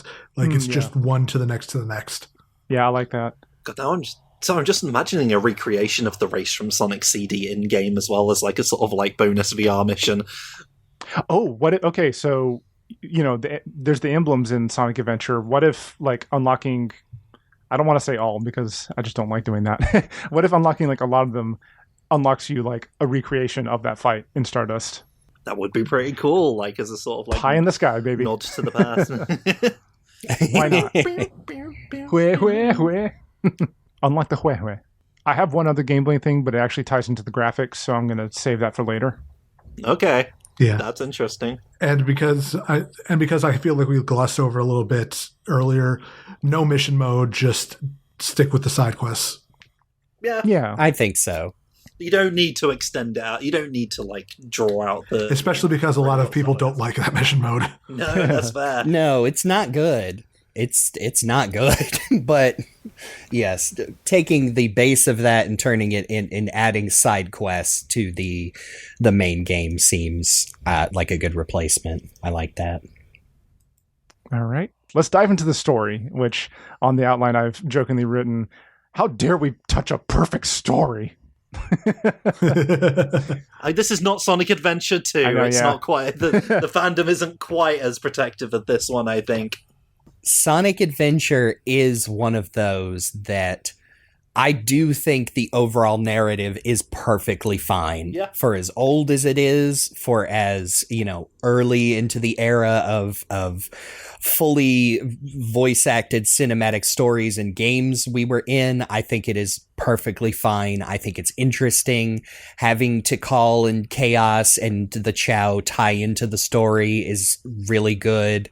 The side stories, I think for the most part, all work. I love how Knuckles is, like, his gameplay is fun, but I mean, I love how it opens and ends on a very melancholy note of him basically being like, I don't know why I'm alive, but I'm going to keep on keeping on. I would love to have Knuckles' story, like we've already talked about adding more elements of the Echidna Society, but I would love if, even if in his flashback to Tikal's era, I would love if he gave a shit.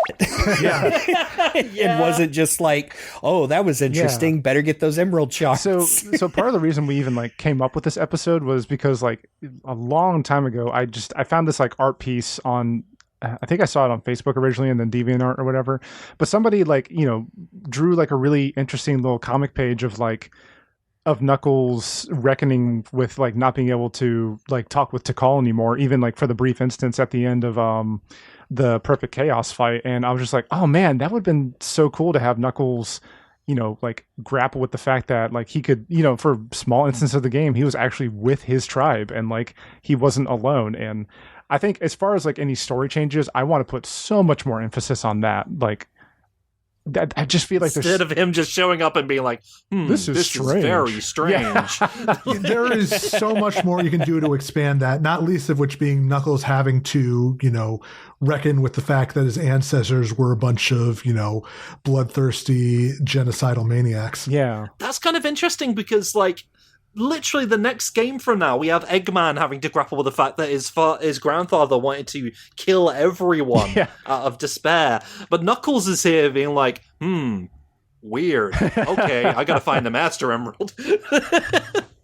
I suppose you could say, well, that's just what Knuckles was, but I don't think it. I feel like you could do more with Knuckles here. Yeah. He's a bit of a dummy sometimes, but he's got a heart. He's been searching for answers for all this time, and then he has some answers in front of him. And at the end of the game, he's like, "I don't know what's going on. Oh well." Yeah, exactly. Yeah, and plus, like, I know Knuckles is not, the main focus of the Sonic franchise, obviously, but I feel like even in terms of like other side characters, he really gets shafted as far as personal development in just a lot of ways. So I feel like focusing more on his story and his ancestry in a remake would like really add so much to the character, and even like make him even more beloved in the eyes of fans who already love him, but then also in fans who have never really thought about him that much before. Yeah, I feel like Knuckles is one of the reasons you even do this, because they really didn't give him anything here. Like, we're literally learning about the Knuckles clan, the group that he came from. We're learning about the echidnas that were lost to him all these years. And there's nothing. Yeah. He doesn't care. This is what they fill in that at last. Let him actually have because I feel like the character should have actual conversations with Tikal, even if at first she's distant. I feel like there should be more like Tikal presence throughout, even if she is just ghostly at first. That like when they go to the past, like there should be these sort of like connections between the characters, not just Knuckles, although Knuckles should be the big one. You'd think so. Yeah. But the tragedy of what happened back then, and the sadness that pervades now, and the anger that pervades in Chaos and everything, should be a lot clearer. Because I feel like sometimes that bit gets glossed over, like the very end of the game, where even Sonic's like, "Oh, that's not. If I defeat him, that's not going to end the cycle of anger. I've got to do something." And I don't think that was really clear back then, because people don't really talk about it nearly as much. There's an important narrative to be told here, and it's there, but they were just learning how to do cutscene games at this point, right, so yeah. I guess they just didn't really dive into the writing of that. Most of the Sonic characters were doing their storytelling through little sprites just showing funny expressions. That's all we had at the time, so now they could, and they would. And I feel like ever since Sonic Frontiers, we have a precedent in like mainline story Sonic games where you can tap into more like emotional parts of like storytelling. I even wrote in my notes, like, you don't have to have Knuckles like straight up break down and cry or anything like that. We're not asking for him to have a meltdown, but just like something more impactful. Because I keep thinking back to Sonic Frontiers and how like Sonic, even when he's busy trying to like restore things, he's talking to Tails. He's like, "Well, buddy, do we need to talk about your mental health for a second?" So there's a precedent there. I agree. And they did do a little bit with Knuckles in Sonic Frontiers as well. Like, Ian Flynn was like, "No, we need to actually talk about this stuff. His race is gone now, and he's the last one left, and he doesn't know quite how to deal with that." So we've had a little bit of that. But if we're doing Sonic Adventure, we can get into this shit at long last. We can finally have a talk with Knuckles, like sit him down and be like, "Okay, Knuckles, how you doing, man? How is Knuckles?" Yeah. Everybody asks, "Where is Knuckles?" Nobody asks, "How is Knuckles?" You can call me Knuckles, but who is Knuckles? Knuckles might even say in this game, he's like, people ask me, "How's Knuckles?" I'm asking, "Why is Knuckles? Why am I here?" I mean, you know what? I think it's like definitely a much bigger push for Knuckles. I think also, we love Gamma's story, and I wouldn't want to change it. I think maybe just add a little bit more presence of mind, like him really questioning things more, because we get that admittedly kind of cool, like, image flashing of him like running through and then deleting the image of Robotnik from his head, and that's kind of his resolve. But I like maybe just add a little bit more like leading up to that, and then in that moment.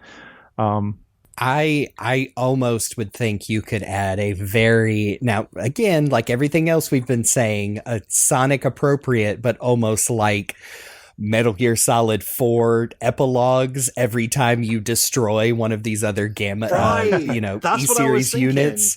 Like, I wonder if you could have some kind of like it's similar to the, like you said, the flashing, Eggman enemy changing like have one of that after every robot and almost see like maybe see images from their consciousness as well. Like, I think that's also another overlooked detail that I sure didn't recognize until years later is in every other E-series unit is a bird, just like Gamma and Beta. Like, I'm not saying like, oh, make them all of the same flock, but add some more, like just expand upon it, or even show like, they were all banished after they failed to catch Froggy. Like, show the pain they went through feeling that same rejection from Eggman. Like, you don't have to overdo it, but like even just so much as like when Gamma destroys them, just a moment of him just sort of staring down at the broken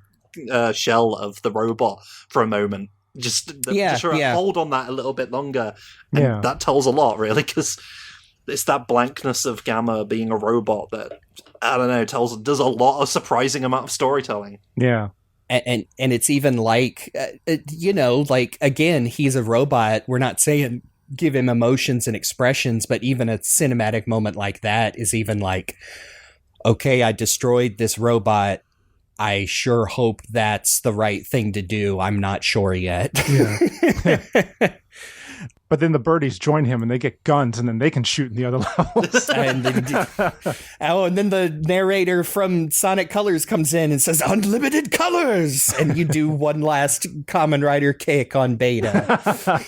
I think one of the big things for the story here is we've already established that we want to make Station Square more of an actual place and have people there and care about these people. Because the more you do that, the more it's going to hit harder when we get the open your heart, dude, and everything like breaks apart and chaos comes and ruins the city. And I know Sonic X kind of did something with that by showing people suffering and like the evacuations and all that stuff. And that's great, but you could do it better if you made it more characters good. if you took the characters from, if we're going to have some side quests that are story necessary, like my silly get the elevator pass, like bring those characters back. And so if you do the like, oh no, Tails is looking for one of the emeralds that Sonic needs to transform, and on his way he helps this the same woman who lost her purse on the roof. She'd be like, oh whoa, thanks so much, reintroduce these characters and then be like, oh, you're one of Sonic's friends, tell him I believe in you or whatever. And you can show those same people in the crowd when you do the inevitable Sonic chant as he transforms. Yeah, I think that like having met all of these characters as side quest NPCs earlier on would make that a lot more like impactful, seeing, these are all the people that you've spent this whole adventure theoretically helping if you didn't skip all the side quests. But the idea is sound of like reuse all those models for the people cheering, so you can actually like see how much the chaos destruction is affecting everybody, but also how much everybody actually does believe in their hero and not just as disembodied voices in the background. Yeah, it does make me think of Final Fantasy VII Remake again, I'm afraid, because the Sector 7 plate falling, that happens in Remake but you see like the evacuations going on because they were let known about, and so you're seeing like all these little characters that you did little missions for, like leading the children out of there and trying to get like people away as everything is burning around them. In this case, it's water, but it'll be the same sort of thing. I think. See, I'm drawing inspiration from what I still believe is the greatest video game instance of characters from earlier in the game come together to support the heroes. Elite beat agents. Oh, hell yeah. Jumpin' Jack Flash, baby. EBA. EBA. I almost feel like just because we've already been saying silly lines and whatever, I think we could probably just combine this story and the voice actor discussion where I've been instructed in the outline to go off. Go off, King. And I just, go off King with a little picture of King from look at that guy. He's my friend. It's Armor King. Thank you very much. It's still a king. Oh, no. I mean, I don't even think as for being the guy who's the biggest loudmouth about voice actors on this show, on purpose, I don't even have a super controversial opinion other than I think, and I don't know if y'all have mentioned already, that the story, the script should be updated on both ends, English and Japanese. I mean, I would have to be if we were adding all this extra stuff like Knuckles exactly. It would have to be, and I mean, I don't think it has as many big story plot goof 'em ups as Sonic Adventure 2's dub, but Adventure has its fair share of just, I mean, like we said at the time, there's some stiff deliveries, but I mean, I don't dislike those performances of either side. It's the first game with the Japanese cast too, but it's not a sacred cow to me because I would rather see them both, like I said, the same basic story updated and redone with just better storytelling sensibilities and with extra content. And that would include on the English side just using the current cast that's with exactly Roger and whoever. Yeah. And I mean, for people who are like, oh my God, how could you? I'm like, they would have to do the same thing for the Japanese cast because Ryo Hirahashi has played Tails since Sonic Heroes. They're not going to bring back a child actor, let alone the 40-year-old one that and obviously they can't have Otsuka-san record any new lines. So literally got to replace Eggman no matter what we do, like either side of the world. Yes. It would be Kotaro Nakamura instead of Chikao Atsuka, and because he's passed away, and I think even Steve Brody, original Gamma, I believe passed away, and then Joji Nakata played Gamma in original Adventure, but then they used Naoki Imamura in Sonic X, and I think for any other thing he's been in. So it's like it's not like even Sega, they have been more consistent with the Japanese cast, of course, but like if they redid a Sonic Adventure, there would be different things as well, just because of the passage of time, unfortunately. Yeah. So yeah, just have the current modern cast. That's, my controversial opinion. I think they would all be fine. As far as some of now here's another thing that'll probably be the bulk of this discussion. How many quote unquote iconic lines from the original English dub can keep this is happening in. You keep that, you keep get a load of this. Yeah, absolutely. Get a load of this keeps getting used, so they can't you keep the ones that they keep bringing back in newer media because they know that they're iconic. So both This Is Happening and Get a Load of This have consistently been brought back. I love it, but don't have Knuckles say "oh no" when he gets absolutely not. I mean, you could make it work with good voice direction. Oh no, but nothing would ever top the clip from the original recording of Knuckles that might not have even been a different English voice actor entirely. Somehow made it into the final game. I would hope that boss battle in general would be, completely revised instead of the forgettable thing it is.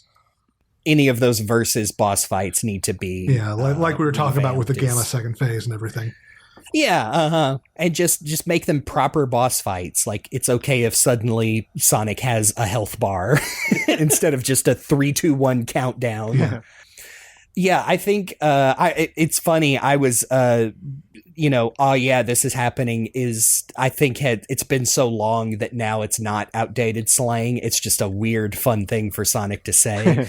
And yeah, like we said, it's already been brought back multiple times. Lego, the Lego Dimension Sonic was the first time. It's like, oh, now we have a clip of Roger saying this with almost the exact same cadence. So I think you can leave in some of those fun lines. Yeah, as long as they're not directly tied to translation errors, I think most of those are fine. But yes, be very nice to hear Tails' story with a competent voiceover artist and not just a child being told what to read. Pauline O'Shaughnessy would kill it doing Tails' sort of self-doubt stuff in this game. Oh man, can you imagine what they could do with the flashback to Tails meeting Sonic, quote unquote? Oh yeah. I wish I had more like, no, have a totally new cast or try and bring like, I don't think you can bring back even if they are still around. Like, I just don't think it would work if you tried to Star Fox 3D this, where you get the actors back who want to come back. And they would never do it. They would never do it anyway. Like, you know, you look back at Sonic X Shadow Generations, and it's like, yeah, even the characters that had the same actors got re-recorded, and everybody else got the newer cast members. So it's like, yeah, there's no way that they would ever go back that far. Like, you know, Kate Higgins in Colors Ultimate was an aberration. An aberration. Yeah. Yes, not she wasn't bad, but it was a weird thing where I guess just because they didn't re-record anything else, they didn't want it to stand out. And I mean, Kate Higgins still plays Wave, so it's not like she isn't still technically in the franchise, but I just think that would be fine. It would be a great way to see the long-running actors, like how they've changed. Like, what is a you know, a Junichi Kanemaru who has had decades of experience as Sonic now re-record Sonic Adventure? I think that would be cool. That'd be cool. Yeah, I would be really interested to see how the characters that still have not gotten a voice in the modern era would sound. That's what I'm thinking. I want to hear Fred Tatasciore or Pachacamac. Oh yeah. Oh yeah. that would be a great pick. They could get someone great for Tikal as well, like someone who could really, because we love that Tikal performance in the original game, but I feel like if you're hearing, you know, a nice voice telling you to jump from the bounce pad or whatever it is, that jump from pad one to, you know, all the little tutorial things, it might actually be a bit nicer. I think that the voice I'm hearing most in my head is like Xantha Huyn, Haruka from Like a Dragon, Haru from Persona 5. Oh, yeah, yeah. Yeah, like even back in the day, I always thought that, you know, Tikal's English voice and performance was very stilted. I would like something, you know, that's a little bit more energy to it. It's one of those things that has a specific tone that, like you just said, works great for the tutorials. But, you know, even lines that should hit a little harder fall a little flat. Like her, I can't remember whose flashback is it, where, you know, the Chow are dead and the fire's raging, and she goes, "Why? Yeah, and how could this happen?" And again, I wouldn't even call it bad. It's just could be better. Basically, what we're doing here is it's like when we got Stephanie Sheh to step in as Maria. It's like, oh, finally. Yeah. Finally, this character sounds like the character should. They're giving us the right sort of emotional performance. Yeah. God bless all the actors who worked on the original Dreamcast games, but, you know, there was some of those things didn't really hit because it was a Dreamcast game and they were just getting used to this stuff. Right. As far as my thoughts on the voice acting, I'm basically in line, like, re-record the script with, you know, the modern cast. But I think now I can finally talk about something I've been trying to hint at with the graphics a little bit too. One of my very first thoughts as far as like an update feature for the game overall is inspired by the Halo Combat Evolved Anniversary mechanic, where you can hit the back button and you can switch back to the original graphics. And so I would like to see that implemented into a remake of Sonic Adventure, where you can hit like a button or like make a selection on this menu or whatever, and, you know, show the old graphics and even have the old voice actors like have their lines just inserted. That would be tricky if we're expanding the game, I think. Yeah, I know. I like that until, you know, we've spent the last 2 hours talking about, but here's how we have to completely change the, you know, that works bigger. For something like, you know, Secret of Monkey Island, where you are staying, you know, incredibly dedicated to the original source material, and probably even like using the bones of the original to like run the game, you know. But if we're going to be changing all of this stuff, that doesn't really work after a certain point. But I will say you could probably do, you know, Dreamcast models as DLC or, you know, pre-order bonuses or whatever. That feels That feels like a safe bet. Yeah, Sonic Adventure DX ones if you're a real sicko. Oh boy. See, that was another thing that happened recently that I thought, oh, maybe there's a chance this could happen, is that the Dreamcast skin for Shadow Generations was specifically Dreamcast Sonic and not the DX model that's in the only official version of Sonic Adventure that you can purchase.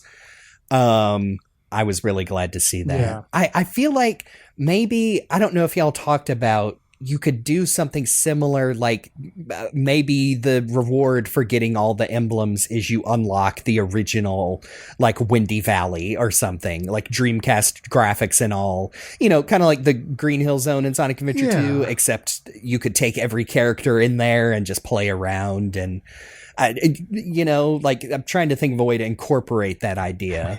Imagining Big going down like the big spiraling ramps and stuff in the second part of the stage. Yeah.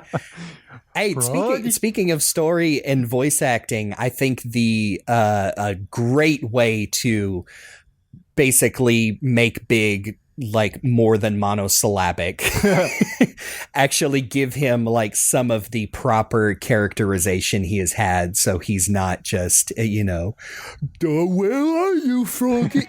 More of the chilled, laid back. What you doing, Froggy? You getting a midnight snack? Oh shit, no. You should absolutely still say my pollywog pal. Yes. Oh, I think Speaking of iconic lines. I think after hearing some of Big's new lines in Crossworlds, I can never go back. It's so good. And Kyle has done such a good way. I mean, Frontiers was like, oh, fuck Big. I am ride or die forever now. You could clip that and make me sound great. Said the editor of the podcast. Oh, fuck Big. Oh my gosh. You're so big. There's your stinger right there. It's in your power.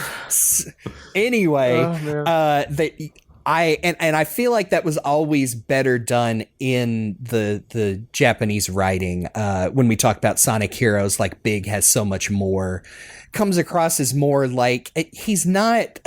I mean, I'm trying to avoid just saying like, you just don't do that kind of character anymore because it's it's offensive and mean, and like, no, he's laid back. Tropic Thunder is the whole thing. Yes. Yeah. Big is laid back and simple in his lifestyle. He's not a goofball. Yeah. He's not Ed 1D from Ed, Edd and Eddy, which is another thing altogether.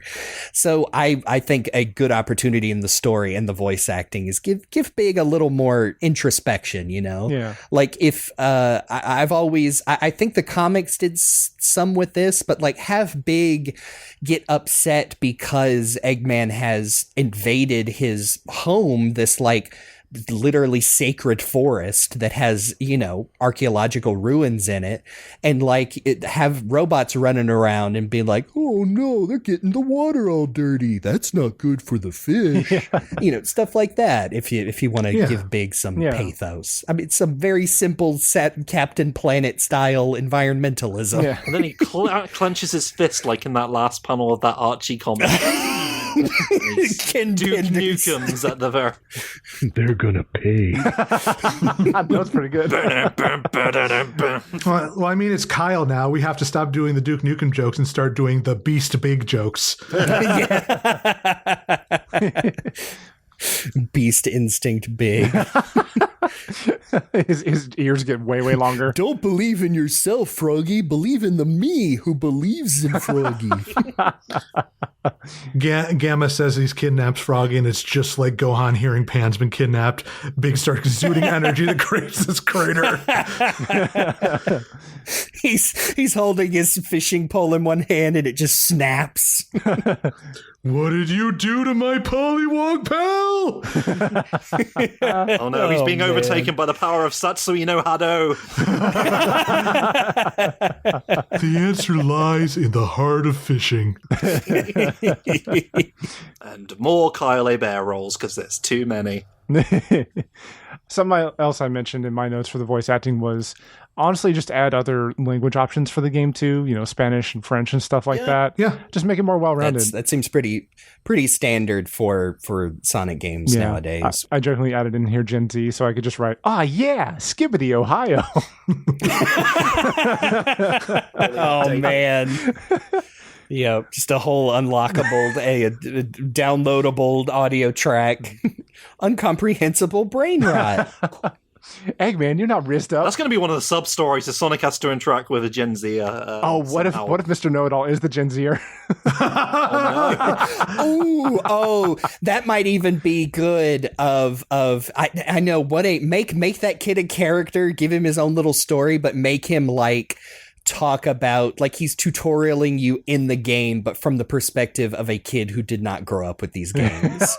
But he really comes alive when he teaches you about the Chow Garden app, because he's no, this is how I prefer my games, mobile and always with me and on my phone. My Chow is so rizzed up. Oh man, I'm liking it too much. Just still make him a little nerdlinger make him a tiny little Griffin McElroy looking motherfucker. I'm sorry, I've heard that. Yeah, from me. I can't unsee it. I stole it from you. Oh God, get Griffin. That's the one celebrity role. Get Griffin McElroy to play Mr. Know-It-All, and we fixed this game forever. There you go.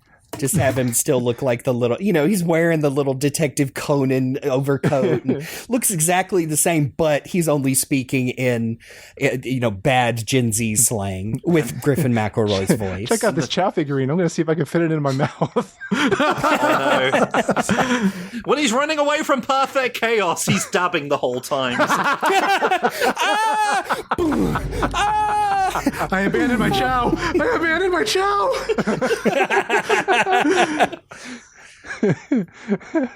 All right, well, there we go. We solved all the voice acting problems right there. To go back to the story real quick. Yes. One more thing that I think is crucially important that we have an epilogue beyond All's Well That Ends Well, right, Sonic? Oh, yes. First of all, that is a bad mistranslation. I can't remember the exact context, but he's not saying that equivalent. But yes, I think, because you need to be able to not even New Game Plus, but if you have side quests that you got locked out of or something, you could go back and finish those, or just be able to run around, keep doing the Chow stuff. Yeah, there's definitely going to be premium adventure, basically. Yeah, there'll definitely be premium Sonic adventure. But I'm talking just even something over the credits to have closure beyond just Tikal and Chaos go back. Even if it's just everybody returns to their lives, video of Knuckles relaxing on floating island stuff. I would like a little bit of there to just show that, hey, things got fixed up, everything's back to normal, things are going to be okay. Everything's going to be okay. At the bare minimum, stick in Tails getting awarded the Chaos Emerald and Eggman finding his grandfather's diary. Ooh, yeah. Oh, yes. That would be really good. Would be good. I feel like you could even throw in, like you said, have a video, or even instead of just screenshots of the game, painterly illustrations of the characters going back. You could throw in cute stuff here's Amy and she's helping clean up an apartment building or a street front, and here's Cream and Vanilla in the background also helping. Yeah. There she is. Whoa, what's Cream doing with that ice statue thing? That is so silly. That DX, that terrible lit, the lighting is broken, her animation's broken, and she just shats out the ice key. Quick side note, by the way. Now we're talking about slight extensions. I'm just thinking the egg carrier should be bigger, and you should also be able to snoop through Eggman stuff. while Yes. you're there. As usual. Snooping as usual. I find like another diary collection mini game like in Frontiers. Oh yeah. Except it's all about. I could see them leaving audio logs around the egg carrier. And you could even flesh out like the discovery of chaos. And I mean, again, if you want to Final Fantasy VII remake this, have some line in there and be like, and the samples I've taken for chaos are unlike anything I've ever seen on this planet. Could it be possible that he's ... Yeah, okay, so that was something I wrote for my notes. Yeah. Ancient. In some way.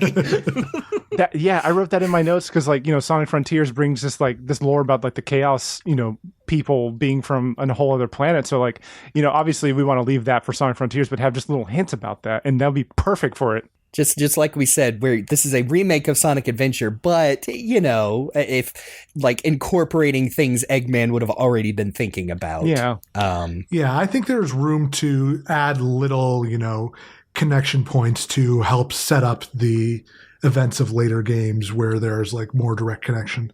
Yeah. But then there's like a secondary version of Chaos that also shows up with a different color scheme, and then he's voiced by Gact. And oh god, good lord, Chaos Core, fully 3D scanned.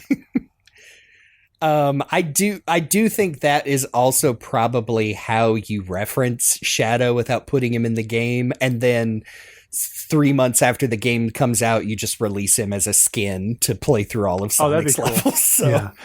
And I was gonna say, Luke, I like the idea of like for the epilogue having Eggman find the diary, because I even wrote like for one of my pie in the sky hopes to like have a tease at the end of the game for a Sonic Adventure 2 remake, because why not? Yeah. We're spitballing here. Yeah, like I feel like even if they never do Adventure 2 remake, doing stuff that will directly set that up in ways that Adventure and Adventure 2 are connected in very specific ways, like Tails getting the Chaos Emerald as a reward for saving Station Square from the missile. So just showing those connective points might go a long way to really strengthening those ties. Yeah. I feel if you were going to do like a post credits, like Eggman discovering the diary, I think you could combine the scene from the hacking scene from Sonic X with the Shadow Awakened scene from Sonic Movie 3 as this just like, people at gun headquarters, like the alarms are sounding, people are running around, throwing papers, smashing on terminals. And then it's, revealed that like, oh my God, sir, the Project Shadow data, it was stolen and deleted, and you could end on Eggman opening it up and it's like Professor Gerald Robotnik, Yeah. I think that's all the big story beats I wanted to hit. Okay, here's my real controversial opinion. I don't think the egg carrier that Perfect Chaos blows up at the end should be an entirely new egg carrier. Yeah, that's dumb. No, that's dumb as hell. It's dumb in both languages. Maybe. I'm pretty sure, I'm almost 100% sure it's in Japanese as well, that like, it's the egg carrier too! Woohoo! Like, no, just make it the original and like... Finally got that baby back off the ground! Well, it was in the water all the time, so he just like lifted it back up, and it's like, it's okay. And then you can still have the very funny, like, and he explodes it immediately. Again, with a Shin Godzilla blast. Yeah. I do have one remaining story thing, but I'm going to leave it to our silly section at the very end, because it is silly. So I'm holding on to that. I look forward to hearing it. Graphics. Make them good. The end. Good graphics. I said good graphics. What did I say? Good graphics. I said good graphics. I mean, me personally, I don't have a ton to say other than, I think, again, Shadow Generations is a great example of how they can make those characters look really good now. And they seem to be committed to making their characters actually animate in cutscenes. So I think the current stylings they're going for, I think you want to be true to a lot of the original, very colorful colorful but realistic for its time. Yeah. And I think a lot of the Generations games, both the 3DS and that one, showed that how you can update those graphics. I definitely think they can and should reuse like assets from those games wherever possible, because people who say they shouldn't are dumb. But I agree with you, but like what I would like to see, and I know they won't do it, but what I would like to see is basically do this with the Uekawa style character models. Yeah. Man, that one for we're just looking at a screenshot of the mod for Frontiers. I mean, is perfect. Like I would love to see a remake that, does lean into kind of that cell shaded style for the characters and environments. And I think that would also work well with, kind of the style of the game as well, because that is very evocative of that specific era in gaming. You look at games like Jet Set Radio and stuff like that. That would be cool. You could really push it to, lean into that Sonic Adventure smile. Like, we didn't even talk about, like, how would you possibly redo that intro? But yeah, if you did stylize the characters a bit more to make them stand out from their current modern quote-unquote designs, I would want them to go straight into, like, make them look like that promo art with those thick outlines and like we said, the big Nike swoosh smile. Even Knuckles has got the spiky version where he's doing that weird, like, I'm gonna look at you over my shoulder, but I'm showing you my back and I'm doing a little dance. Another one. Yes, if they didn't do the practical and just like, oh yeah, how they look now, like, I would want them to go super extreme and like, no, it's 1999, baby. That would be cool. 98 Japan, I know. It's just funny whenever the discussion of graphics comes up. I feel like I've gone back in time to when that was the thing people said about games. Right. Graphics. Oh yeah, I came in doing the Homestar Runner joke. The graphics equal good. Literally, though, this is one thing I didn't have any real notes for, apart from, like, I just basically said it, and there's a sample of it. It should look hot and sexy. Oh yeah, Tails should follow Sonic around like one of the best mods for Sonic Adventure in the overworld. Yeah.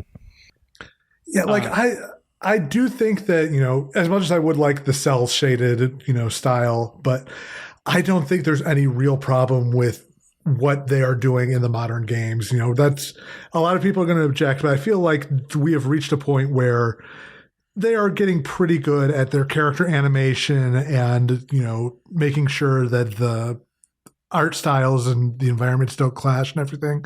So it's like, yeah, keep doing what you're doing. I feel like stay relatively true to, the aesthetic, but like, by and large, I think that Sonic Team is pretty good at like creating HD versions of stuff from these older Dreamcast games, looking back at like the Gun Hunters and Radical Highway and everything like that. So I'm not too worried about that front.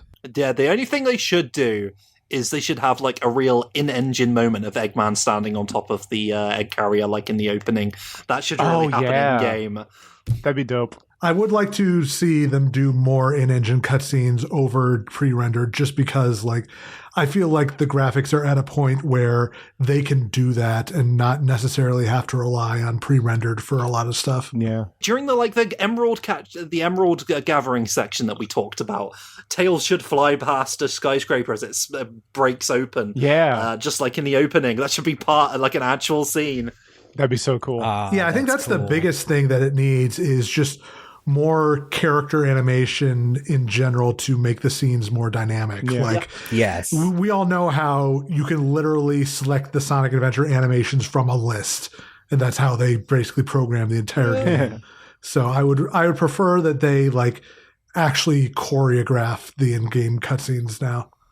Definitely thinking of moments in again, going back to Generations where it worked really well, but like the Green Hill being chased after by the giant chopper, and then you're launched in through the trick ring, and almost like I feel like this is a great like counting on the player, but like 9 times out of 10 when I play that stage, when I end my trick one, it ends with the Sonic Adventure pose framed up with the fish diving, and that's just such a great moment in the level, and I feel like you could put a ton of those in a remake of Adventure to really bring out some of the levels and moments.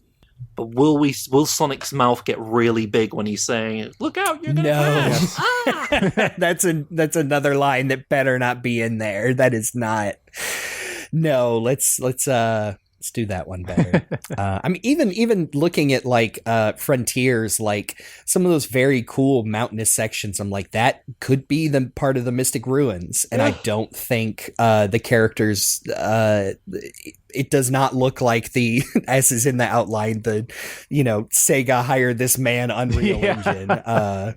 I think it looks much better than people give it credit for. It does not clash. And I mean, that is the original Sonic Adventure, that it's just the art style is coherent enough to where it doesn't clash. It's interesting you bring up pre-rendered cutscenes, because I agree. I do want to see. I think I would want to see most of it done, like most of the cutscenes done in engine. But I don't know. I feel like there's, even in this year of 2025, I feel like there's something special sometimes about pre-rendered cutscenes, and like maybe if we reserve that for just a few sections, because especially like when we see like Sonic games with pre-rendered cutscenes, like I think of Unleashed, where they still look extremely good. Like I don't know, just for like special key moments of the game, I think it'd be super cool to still have a couple of them in there. Yeah, I don't even disagree. I was thinking about Frontiers, like those big cinematic supersonic moments, and I'm like, I think Luke was just saying like they don't have to rely on using pre-rendered scenes when they want to do something really cool. Now it's they are able to do that in game. But I mean, like I said, I don't even know how to talk about it. We can't. We'll be here all day talking about how to redo the intro, and I almost want to say, just do it exactly the same but with new graphics. Because it is just so iconic to me. I think there's not really a way to top it. I definitely just allowed myself to just nerd out and like go deep into some of the music stuff. All right. A lot of the background music, I'll say, like I didn't have many thoughts about that, especially because I think for the most part, a lot of it is totally fine and can stay. Especially like if they ever did a remake for real, and if they ever even touch Mystic Ruins background music, I'll fight because I love it. I agree. I think the T. Lopes, I think it's on an official album now, but released with Jun Senoue, that extended remix of Station Square. I think that's where you go with it. You just basically just do a new recording, but with the same basic bones there. And I feel like yes, the same for Mystic Ruins. That doesn't need anything else. That is such a unique, cool song, and I think I agree with you with most of the like the in level music. Like I think it's very unique. It is a bunch of different genres, like Sonic Adventure 2. And I think that fits Sonic. Like I think we've mentioned before, talking about especially Sonic Adventure, because it contains a lot of tracks that Jun had worked on for other games or was just sitting in his ideas box. I think it is a great follow-up to some of those Mega Drive Genesis soundtracks. So that's me. I don't think you have to change much. But so Jun Senoue should still head this project with his usual musical collaborators, and maybe bring in some more like he was doing for Superstars, because we know he can still cook. Oh yeah, when he's like not restricting himself to the quote unquote classic style as we saw in Superstars, unfortunately. But I do feel like you could expand upon the original, like have everything there, but expand upon it. Like, and one thing that I think would be cool is, yeah, you could have like new versions, like the T-Lopes version of Station Square. You could have like different times of day versions of the songs. Different movements, if you will, like in Sonic Frontiers. Even bring in Tomoyo Otani to help sort of establish these like new different versions of the tracks. Like you could have like a sunset version of Mystic Ruins, or like a nighttime version, or do something with that day-night cycle. Like they have been trying to do a proper day-night cycle for a Sonic game since Adventure. And, you know, there's Unleashed, and then it was cut for Sonic 06, and I guess Frontiers is pretty close, but yeah, I would love, that would be so cool to have unique versions, and they just fade into each other if you make it a real-time thing. I would love to see basically take the Generations and Shadow Generations approach with it, where Sonic's versions of the levels all have re-recorded but still fairly faithful versions, you know, like the modern mixes in Sonic Adventure or the Act 1 mixes in Shadow Generations. And then every other character has their own, like, slightly different remixes of the same tracks, you know, similar to the Act 2s in Shadow Generations. It's what they did with Big, though, because Big's got like a whole different song. I was going to say, do you play it a little fast and loose since Big, because his levels take place in like, you know, completely different sections? You've got like Emerald Coast is probably the one that stands out the most, where you get a whole different track for that one. Yeah, I'd love to see like different versions of existing songs, or even like new takes on it, because sometimes like even between sections of a level in Sonic Adventure, you'll get like a whole different song.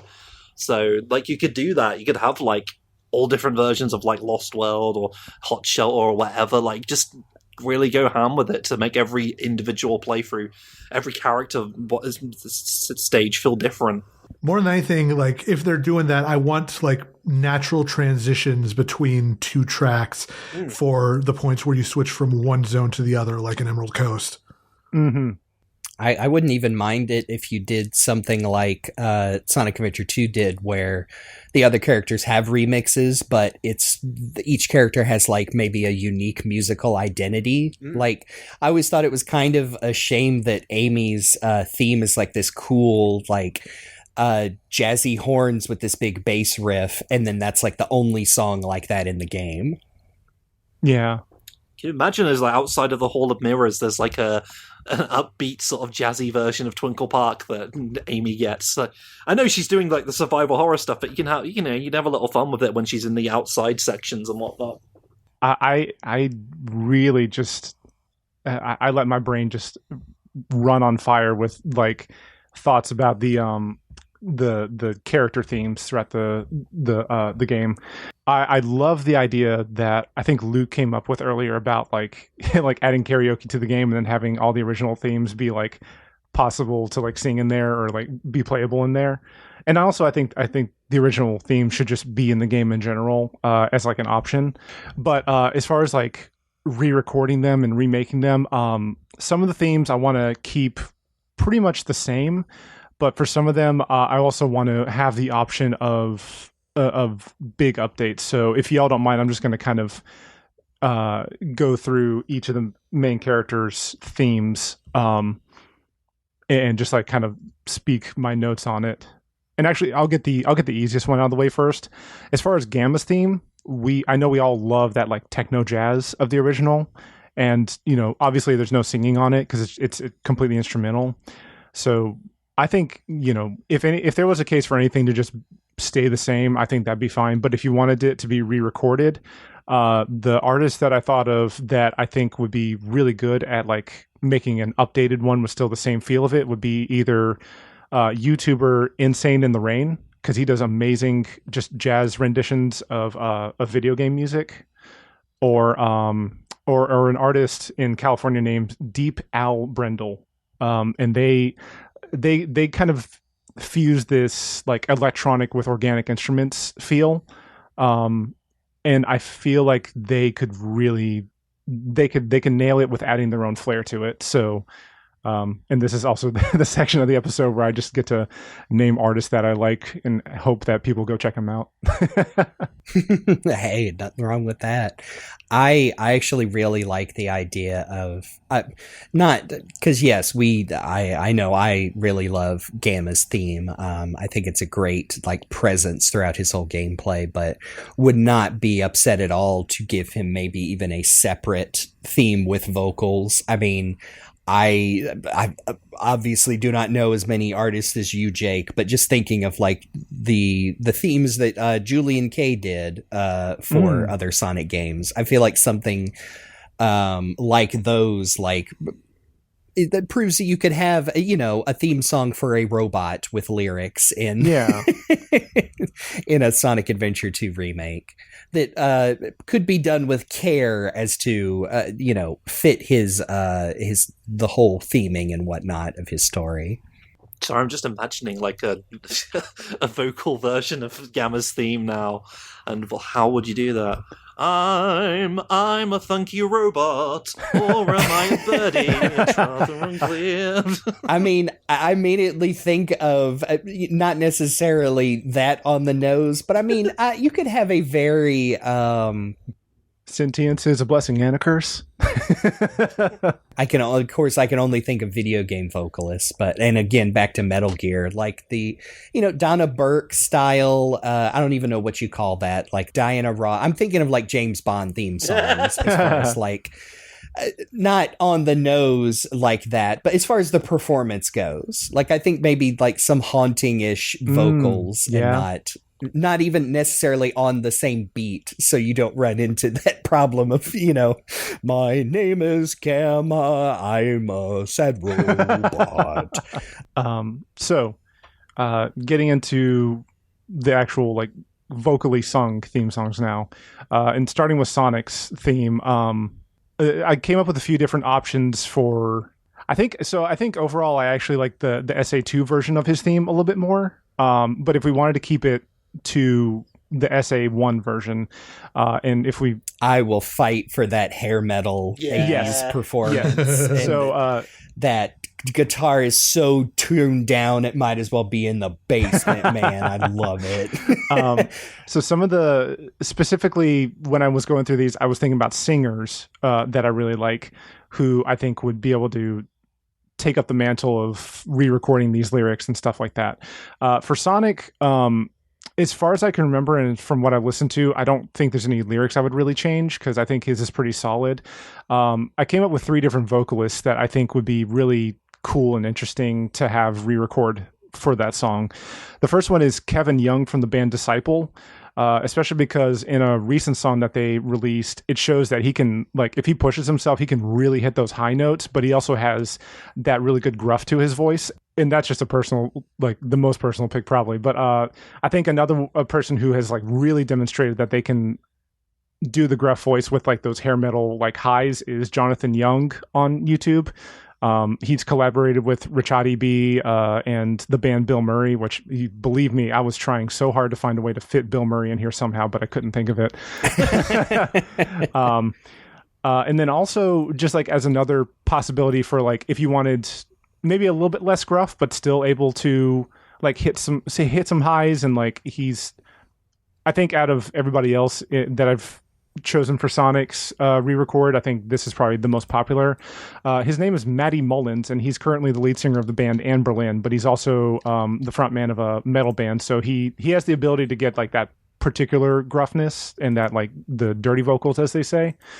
He also has a really good clean voice, and I think that would be an interesting way to take Sonic's song. Yeah, I like the idea of even doing like fairly faithful remixes of the main themes, but letting a new artist like do the main remixing of it. Because I mean, I really love what they did with like bringing in Kellen Quinn for so much of Sonic Frontiers, and of course having different artists. But like he's kind of like the main one, because they even brought him in for like the redid main theme of the game for the DLC. I think like you said, I like everything you said, all the examples. I like the idea of everything just being there with like a jukebox mode, and I like we've been talking about the Generations games being able to switch back and forth whatever you want at some point.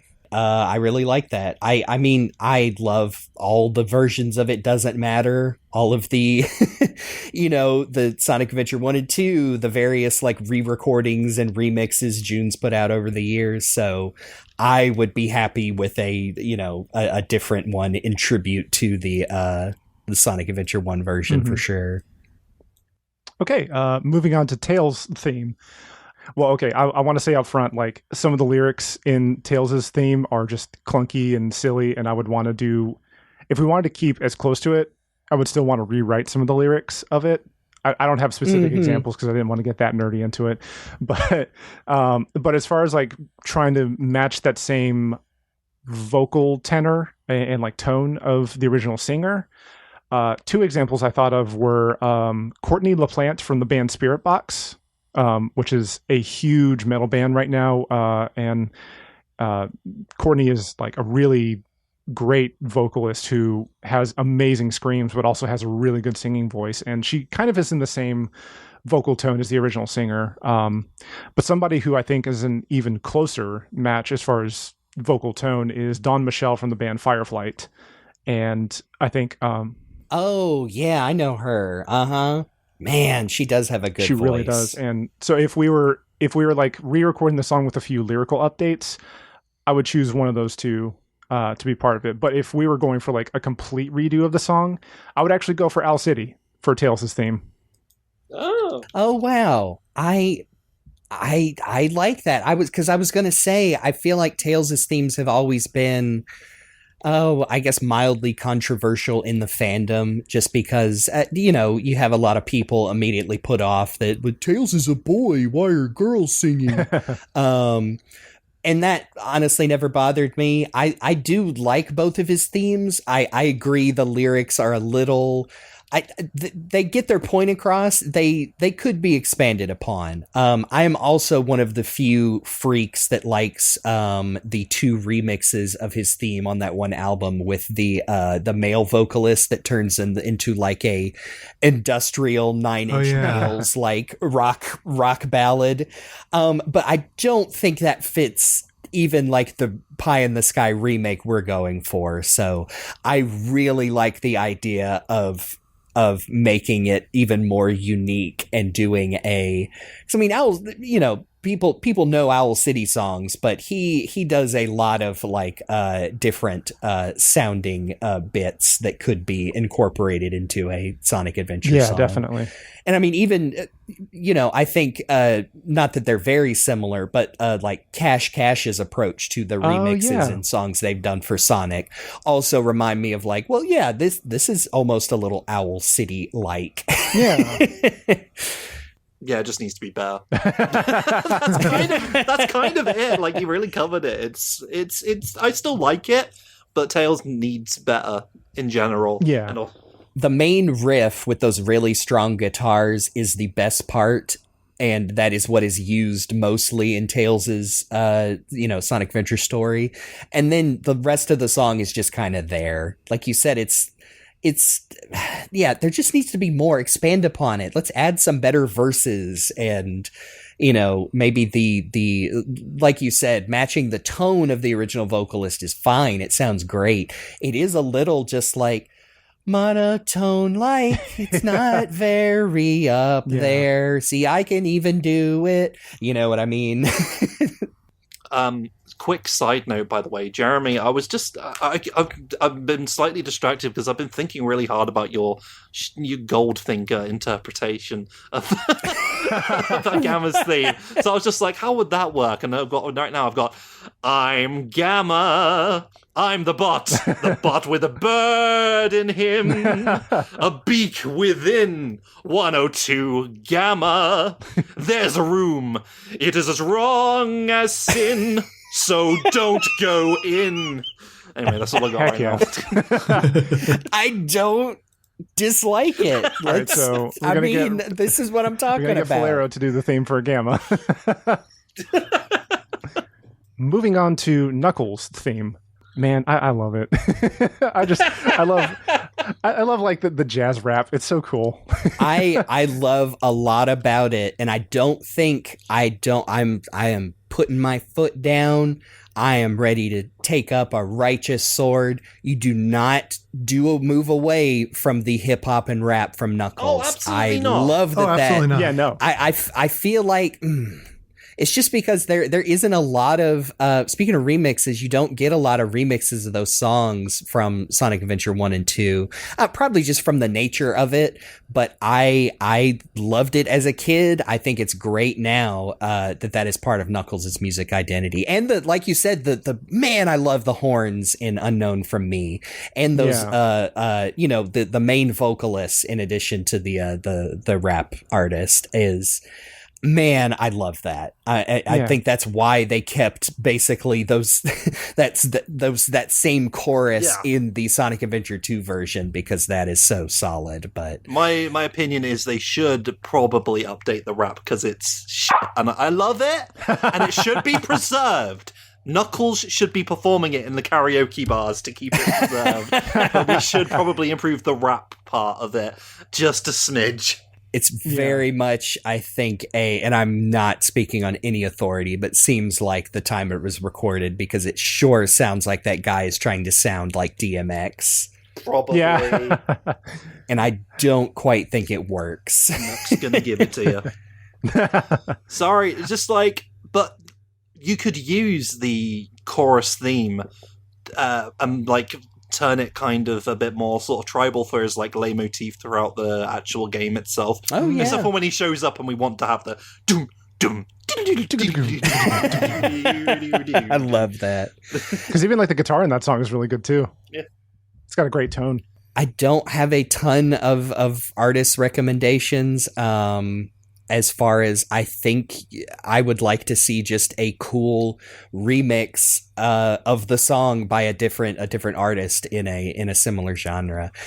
Man, only one that, and it's just because I got a notification he's putting out new music, but I remember Shad is I think he's a Canadian rap artist who, thank God, isn't Drake. But has a lot of really good songs that I think his style would be good for a remix of Unknown From Me.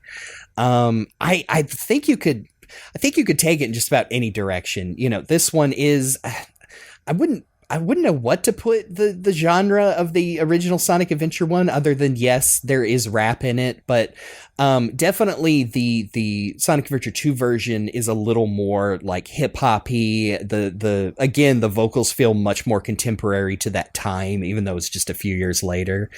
I'm not sure, but I mean, I think you could go in just about any direction with it. You could go lean harder into the hip hop and rap and have like some really cool hooks using the original melody, or you could take it more in the like R&B like performance type, like bring those background vocals more to the front and maybe have a vocalist take it from that direction. But I've always loved Knuckles' themes, and would like to see a new version of that as well. Yeah. Also, isn't it Unknown From ME, like Master Emerald? Am I crazy? Oh yeah. I think I was made an unconscious choice to pronounce it like that, but yes, I mean, to be fair, you could say it's capital Unknown M period. Well, his history is unknown from him, so, you know. Oh, there you go. There you go. He's never going to learn anything about it because he's not paying attention to any of the flashbacks. This is very strange. Oh, well. You still gotta have him put his hands on his hips, even if the animation's updated. That's my favorite part. I like the idea of like leaning harder into both the rap and the like jazz part of it. I was trying to think of like someone who can rap well but can also sing well. And they, you know, for the rap part, I like the gruff. I like the gruff part, and it is very much of the time, like probably trying to emulate the DMX thing. But my first thought was a rapper named Tech9. And wow, that's a pull. Yeah.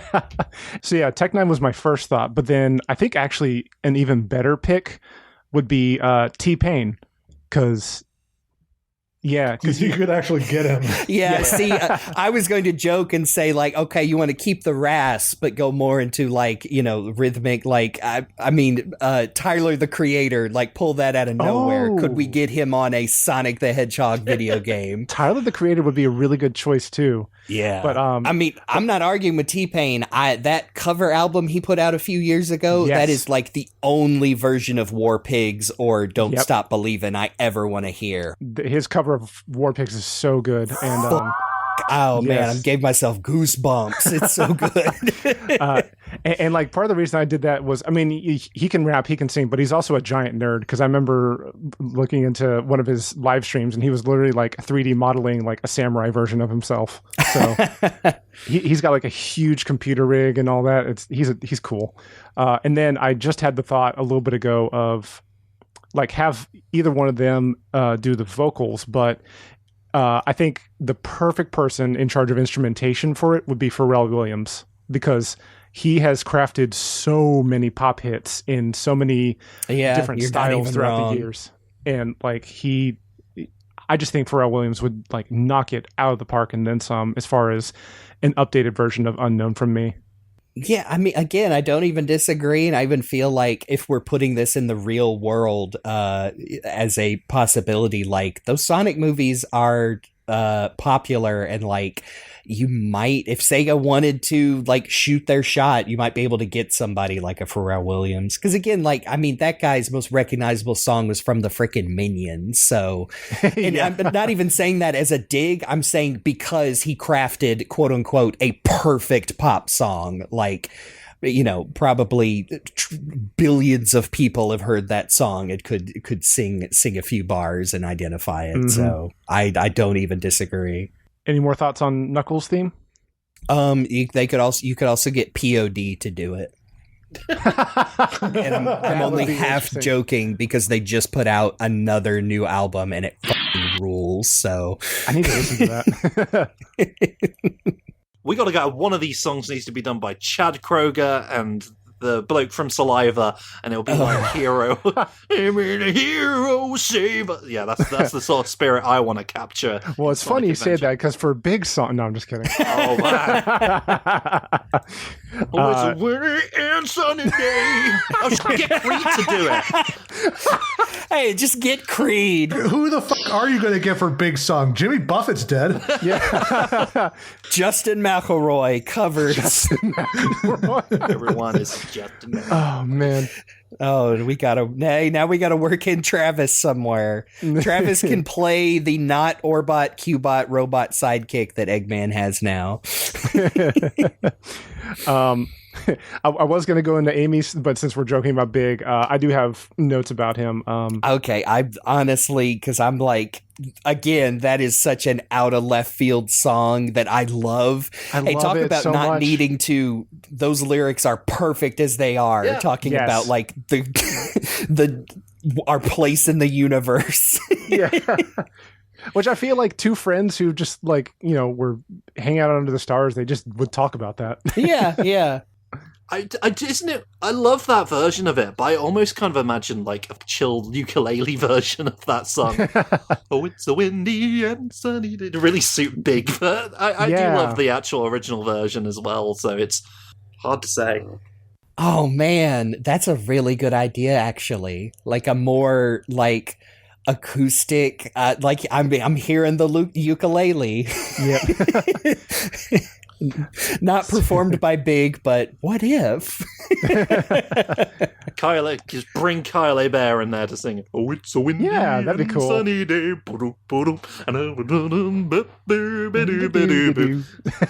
And however the lyrics go.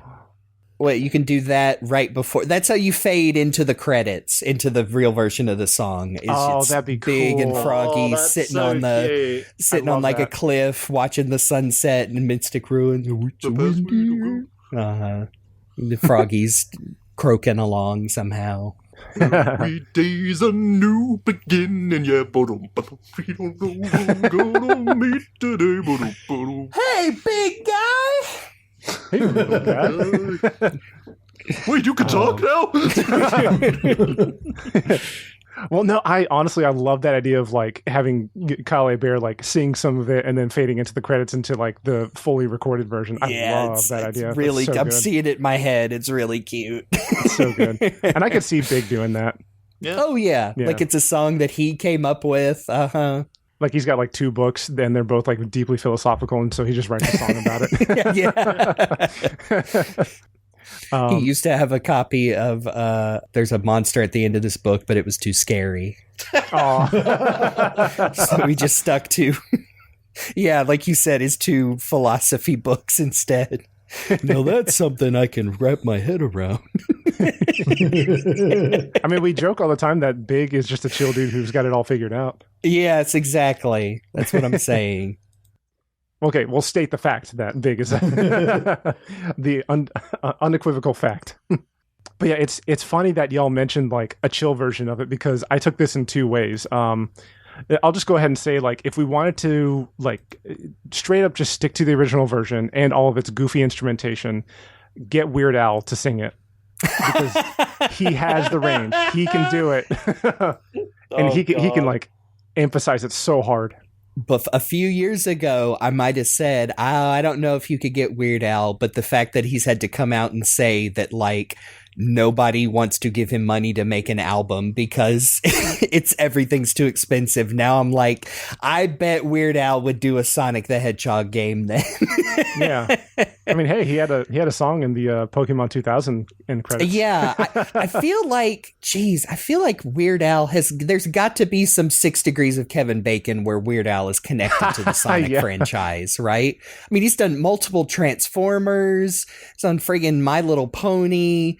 I'm just imagining, like, maybe it's getting into the story, but I imagine a scene where Big, like, falls asleep and he sees Froggy, and Froggy gets up and starts talking to him, and he's got Weird Al's voice. Yeah.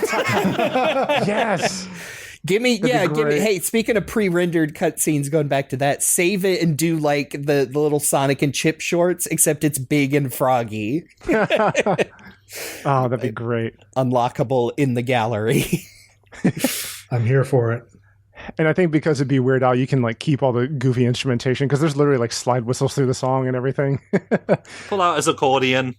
Have do a Weird Al, but have him doing a Jimmy Buffett or another big like yacht rock ballad, except it's Lazy Days Living in Paradise. But so this is probably like one of my most personal picks in like all the ones that I've written down so far. If we went for a more chill version, I would want an artist named Tyson Matzenbacher to go for it. Yeah, like you said, like lo-fi, kind of shoegazy, complimentary. Yeah. I mean, because I love Big's theme. It does clash with his portrayed personality by being incredibly loud. Yeah. Like sometimes the sound mixing, especially, not known for being fantastic in the original Adventure game. Sometimes Big's theme comes in like a hurricane blowing windows of your house out. So I also think, going in the completely opposite direction and having a very bob your head to it, low key. We're being serious when we say like the lo-fi beats to relax to. We're using the kids' parlance. I also like Weird Al Yankovic as Froggy too. Yeah, just saying. Yeah. Just recreating the sort of like Aerith in the forest and cloud scene. You gotta follow me all the way to the egg carrier, Big. Oh man, yeah, just the Weird Al voice. You know, it's him. Yep. So Amy's theme. This is the one that took me a while, because the rest of these, like, I only had to like think for a little while, or it took me a little while. But Amy, like that one, it took me a while to think of who would be good to re-record for it. And I think honestly, I mean, we've made jokes about Amy's theme, especially the whole like "it's so cute I had to shave it" part, and just like I know, what do you do with that? Yeah. What do you even do with that? I really like the instrumentation throughout, because it's, in a way, it's kind of like big band like jazz in a way, because like there's so many instruments that get their own little solos throughout and stuff like that. and I like that feel of it, but yeah, like the lyrics, I think it just needs like an almost complete overhaul as far as lyrics. Like honestly, I feel like she like keep the same feel and like instrumentation of the music part, but as far as lyrics, just straight up rewrite Make it all about parsley. That's how you fix that. Sorry, someone actually did that in an old video. Was it like one of the Silver Gunner ones? I actually really like the remixes on the Sonic Adventure Remix album of My Sweet Passion, because they basically do that, where they keep just about everything but the long verses talking about shaving cats and parsley. And I wonder, I mean, I'm not saying you take those and use those instead. I just really think those remixes work. Yeah. And I think fits Amy because, I mean, basically the only two proper vocal themes we've had for Amy are My Sweet Passion and Follow Me from Sonic Heroes, which we hilariously discovered is supposed to be a team song. It is definitely just about Amy Rose. I don't know. I want to hear your idea, Jake, about what you would do for, like a straight cover, trying to match the original tone versus something new. This one is probably the most different just because I didn't really come up with options as far as like a straight cover versus like a complete rework kind of thing. Mm-hmm. It kind of just comes down to like a spiritual successor in a way. Like in a way it's a rework, but it still would, because of the specific artist I'm going to bring up, would keep a lot of the original feel, especially musicality, in tune and intact. So the artist that I would pitch for this to have basically creative freedom to like rewrite a theme for Amy is an artist named Rose. And actually this is where I get to sneak in my love of the band Bill Murray, because she is the saxophone player who records for a lot of his albums and tours with them like all the time. And she's also a really great solo artist on her own. She can sing extremely well. She's got a great voice. She plays saxophone. She can even play flute because one of her bits on tour is like in the interlude between like the chorus and the verse of one of the songs. She plays the little riff from Legend of Zelda: Ocarina of Time, the Lost Woods. do do do. So she does that. I mean, I'm already on board. You said metal band and saxophone player in the same sentence 2 minutes ago. She plays the sax solo. I haven't heard a word since because I'm already so on board. Yes. So, God, there are not enough saxophones in music these days, I think. I agree. It's a lost art. Which is why I love her music and I love her contributions to the band Bill Murray, because like saxophone is just everywhere. It really would be more of a Sonic Adventure 2 thing, because the second we started talking about horns, I was just thinking about how good Jer's new ska album is, of Ska Tune Network fame. Oh, cool. I mean, they could literally do anything. Yeah, like I said, save them for the Sonic Adventure 2 remake, and they can add even more horns to Metal Harbor, which I think they've done a cover of already. Heck yeah. So go listen to it. Yeah, I think that as long as you had like kind of the core, underlying melody and, the hot on fire, as long as that's there, you can basically do whatever you want. Yeah, definitely. And yeah, in my notes, I mentioned like, give her the resources to, bring in other people for recording as far as like, different horn and wind instruments and like piano and stuff, to still have like those really cool moments of little solos, like in between verses and choruses and stuff like that. Yeah. But just, like if you're going to like pour money into like any particular like remake of a song, let it be Amy's, because she deserves better. Yay for women. Any more thoughts on Amy's song? I mean, I think at this point, the only thing that needs to be discussed is the big one. Oh yeah, Open Your Heart. Oh, not Dr. Eggman's themes. I was going to say, yeah. Give him a vocal theme this time. He's earned it. I know. Like, hey, just like Gamma, just add lyrics to it. Yeah. Give me chaos. There you go. There you go. Oh, wait, I have him already. Cut, Brett, moving on. That saucy marsupial Sally. Oh, wait, no, she's not around anymore. Never mind. Tails, get those shoes off. I wouldn't be against a new theme for Eggman, but the one he has is perfectly fine if you just want to remix that. I mean, it doesn't have lyrics as EGGMAN does. Well, it depends, because I suppose he's not playable in this one. Unless. No, we're not doing that. We're not doing that. As far as Open Your Heart, I'll be totally honest, I completely forgot to think about that and write notes down. But No, that's...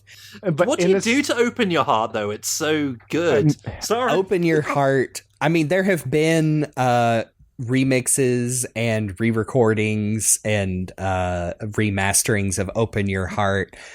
I think this might be the one sacred cow that you just I think so. You just either do a fresh recording with June and Johnny. Yes. There's I agree to an extent, but there's also a part of me that's wondering, like, what if they, Stardust Crusaders Part 2 it and like get a super group of artists that have recorded old Sonic songs together to do a fresh take on it. That'd be cool. Man.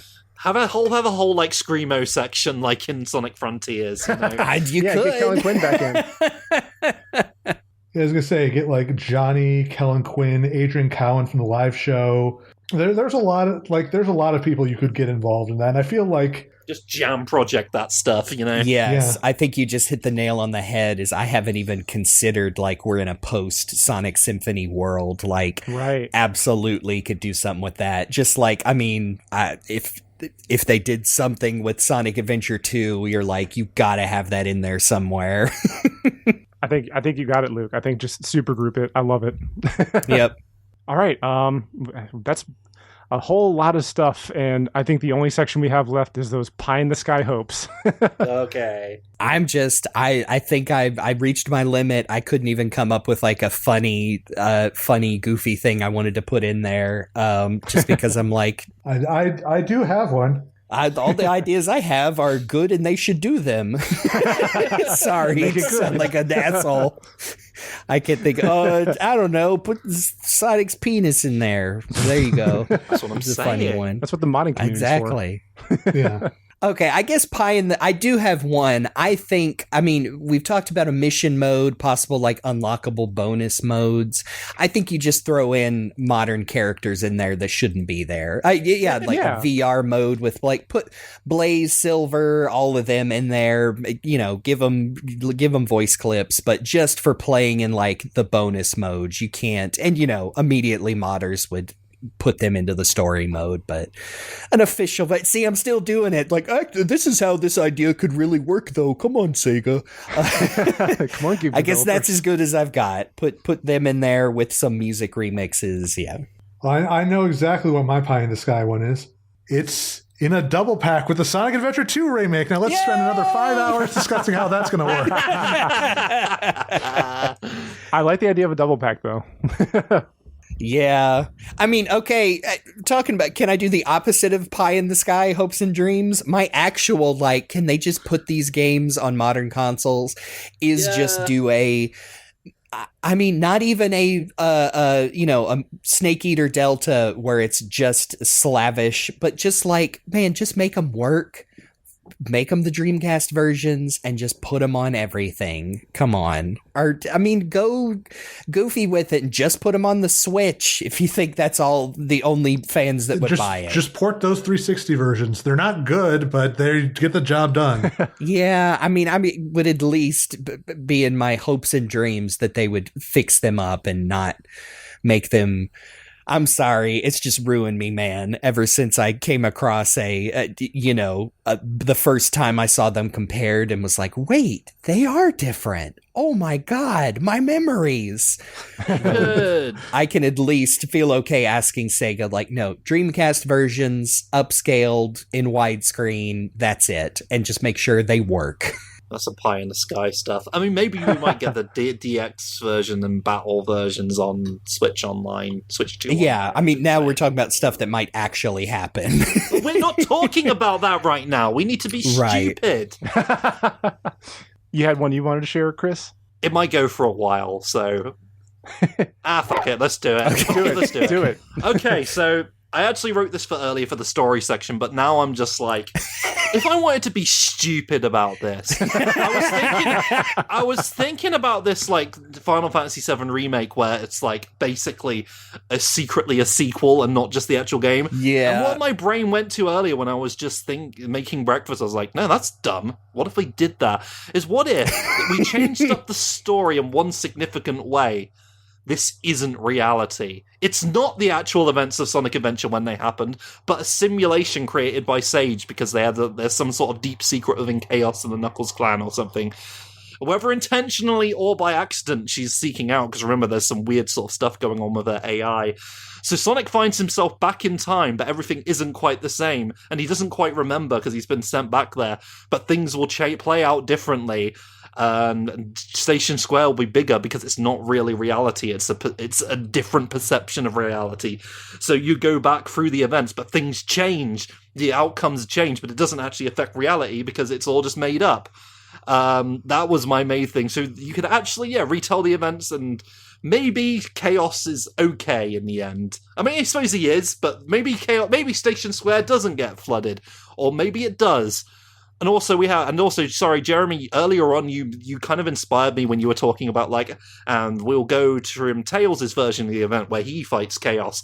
What if we had, like, zero escape flowcharts of the story, where it goes off in different divergent paths, where Tails is the one who does this thing, and then Sonic is there, and it leads to a certain event happening, and then you've got to go back through the flowchart to find, I need to go down Big's route here, where he fishes a little bit, to find out the truth about how we get to that last emerald. So that's my pie in the sky stuff. Is it a load of bullshit that we could add to the story to make it Sonic Adventure 3? Yeah, basically. That's my silly stuff. Like, I'm just getting inventive with it. But to be honest, I kind of prefer the stuff that we've actually come up with on this podcast. I feel like just expanding upon what's there is all you really need to do. I mean, that's a great comic one-shot if you wanted to. I almost feel like you could use a similar format, like have Sage, she's diving through like the events of Sonic Adventure, and you could even turn it into like a proper, like we've been talking about, a proper epilogue for Tikal and Chaos, like they're two wacky roommates inside the Master Emerald. And then it just got Chaos, you got water in the toilet seat again. Here's my other... No, sorry, just as we were talking about that, what if at some point the simulation breaks down and Sonic meets his Dreamcast self and he's still voiced by Ryan Drummond? And he's like, oh yeah, this is happening. And Knuckles meets his like Dreamcast self. He's like, there's loads of stuff we can learn here.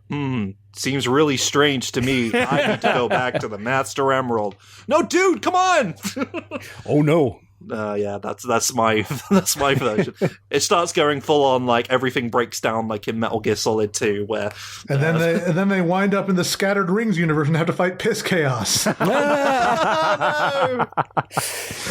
And then Sage starts typing on her little computer, and then Shadow the Hedgehog shows up and starts kissing all of the Sonics. Amy Rose and Sage Fujoing out. Yeah. Good Lord. Oh boy. Can you tell, audience, we've entered our third hour of recording? Oh man. The only other pie in the sky hope and dream I have would be to straight up have a campaign for Chaos where you get to play as Chaos and throughout the story mode. And I would just have to, the only thing I can say to that is just allow the writers to add details and, do what they need to do to make it work. Because, Chaos, he grows more powerful, but throughout the game, he's constantly losing. So we have to find a way to make losing still a winning state for the player. And I'll let the developers and the writers handle that. You can do that kind of thing. You can do, yeah. Thinking some Chaos core stuff, I mean, it doesn't even need to be a story. It can just be like a bonus mode where you have Chaos in a big open world, and every time you get an emerald, you unlock new moves, and just going around this world, finding the emerald, smashing things in your way. Yeah. Yeah. That's really or even, like collecting Gerald's diary pages in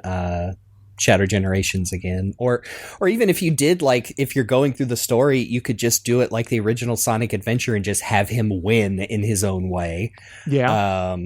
Or have Chaos win those from their perspective of the fight, just like the original Sonic Adventure. But, you know, you don't have to kill the heroes. It's just... And then the cutscene starts. Yeah. And then goodbye forever, Sonic the Hedgehog again. And Jeremy's traumatized all over it. Oh, no. Yeah, that one doesn't even sound crazy, because I think that goes into like we were talking about, like seeing Tikal's story from start to finish, like chronologically from her perspective. Yeah. I think you could do something similar with Chaos in the same way. And I mean, again, to turn this into a real thing, like, oh, you know, this one would be 6 months down the line. It's like, we're adding Chaos Epilogue DLC to the Sonic Adventure remake. Oh, that'd be cool. You know, free to download or $1.99. I don't know, whatever. Who knows? I've actually got one more pie in the sky idea that came to me as we were discussing this. We could have a sort of like clever sort of crossover thing, DLC that elaborates on the story from different perspectives. And basically what it adds to the story is every now and then through like important cutscenes, we'll see like a fleck of glass show up and an eye like blinking and watching what's going on throughout the course of the story.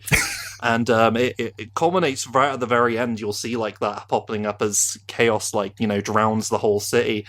And what it turns out is we at the very end, you see like it cuts away to this dark room, and there's this small figure hunched over a piece of glass, and he's looking down at the events of what's going on in the Sonic universe.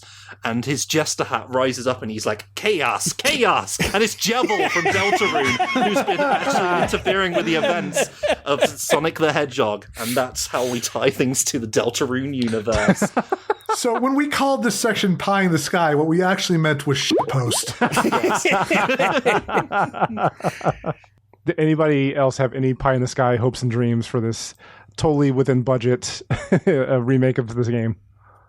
Existing? Yeah, that's the big Pie in the Sky thing. That's what it comes down to.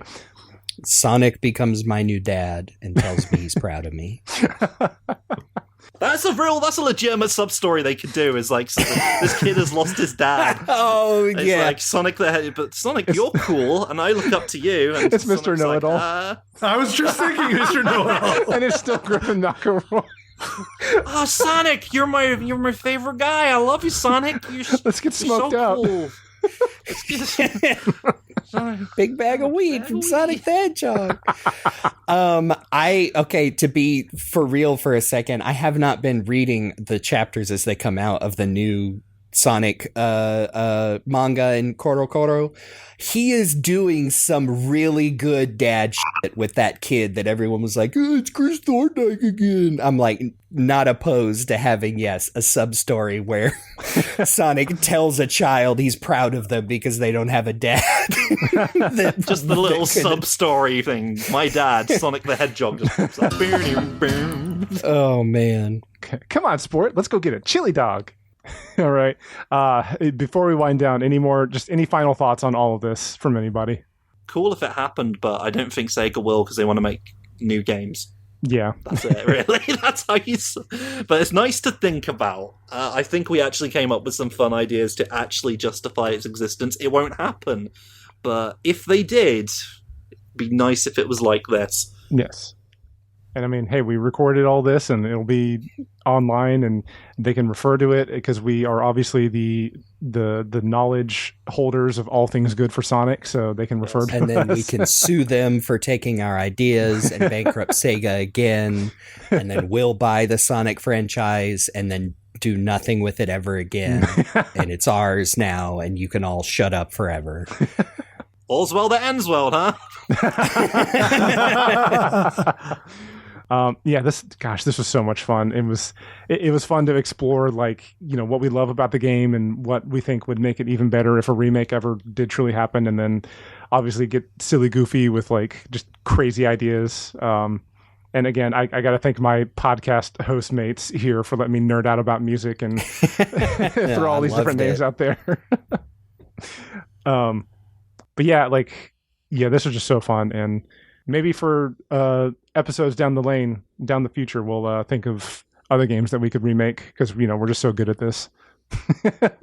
I mean, we've got to do it again with Sonic Adventure 2 now. We've kind of bought into it. There's no way around it. Yeah. Let's ruin everyone's favorite one. Let's do it. I was going to say that one's going to be way more controversial when we start, touching it at all. I think it'll honestly be harder overall, especially when it comes to the story, because, I mean, I've already said some reasons, but I don't know. In a post-Sonic 3 movie world, maybe we can figure it out, but not anytime soon. Sorry, audience. We'll need some time. But yes, thank you everybody so much for listening to this episode. You can find us. You can find Sonic F on the social medias as Sonic F Series, I believe, especially on Blue Sky. You can find me around the socials as Mr. Rock the Jake, and you can find me on twitch.tv as Mr. Rock the Jake. You can find me in all sorts of places at Cyberlink420. And I'm on Blue Sky at jeremybaker.actor and around the rest of the internet as Game Buddy, sometimes with a 123. And you can find me all across the internet, most likely, at Valero. That's Faulerro. Love that jingle. It should be in the remake. Special thanks, as always, to our main music squeeze on the show, Amy Waters, for the use of our theme song from the album Gotta Go Slow. You can check out more of her work on YouTube and Bandcamp, and you can also find her on the socials at Amy Waters Music. And if it's a Bandcamp Friday, as always, please pick up her music, buy it. It'll go 100% towards her, which is always a good thing. Support artists. Just do it. Because we said so. Please remember to subscribe and review and share, etc. And hey, we're going to make the easiest comments call out for this one. If Sonic Adventure was getting a remake, what would you want to see in it? Like, legitimately, go from what you think is the most realistic to our crazy pie in the sky hopes and dreams. Like, just go for it in the comment section. But next time, we are going to have what I'll just call here in the outline the holiday special mystery. What it is, you'll just have to find out.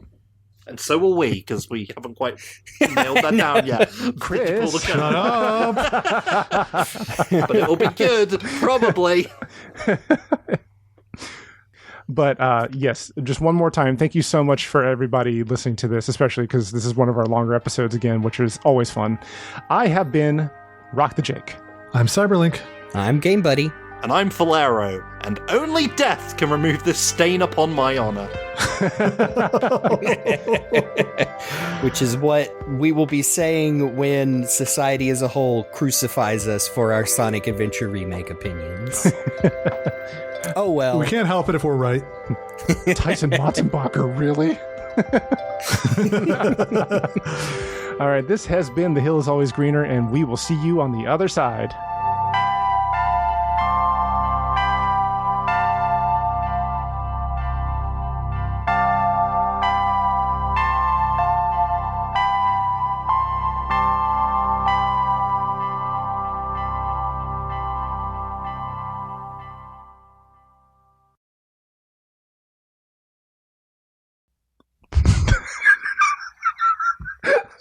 Sorry, Chris. Sorry, I see the peak at... I see shit, sorry, I left a bit of my pie in the sky hopes and dreams there. Whoops.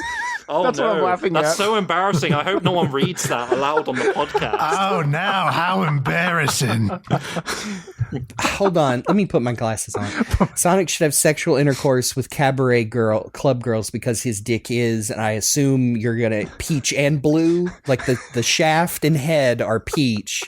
Oh no, but then no, Sonic's not going to be circumcised.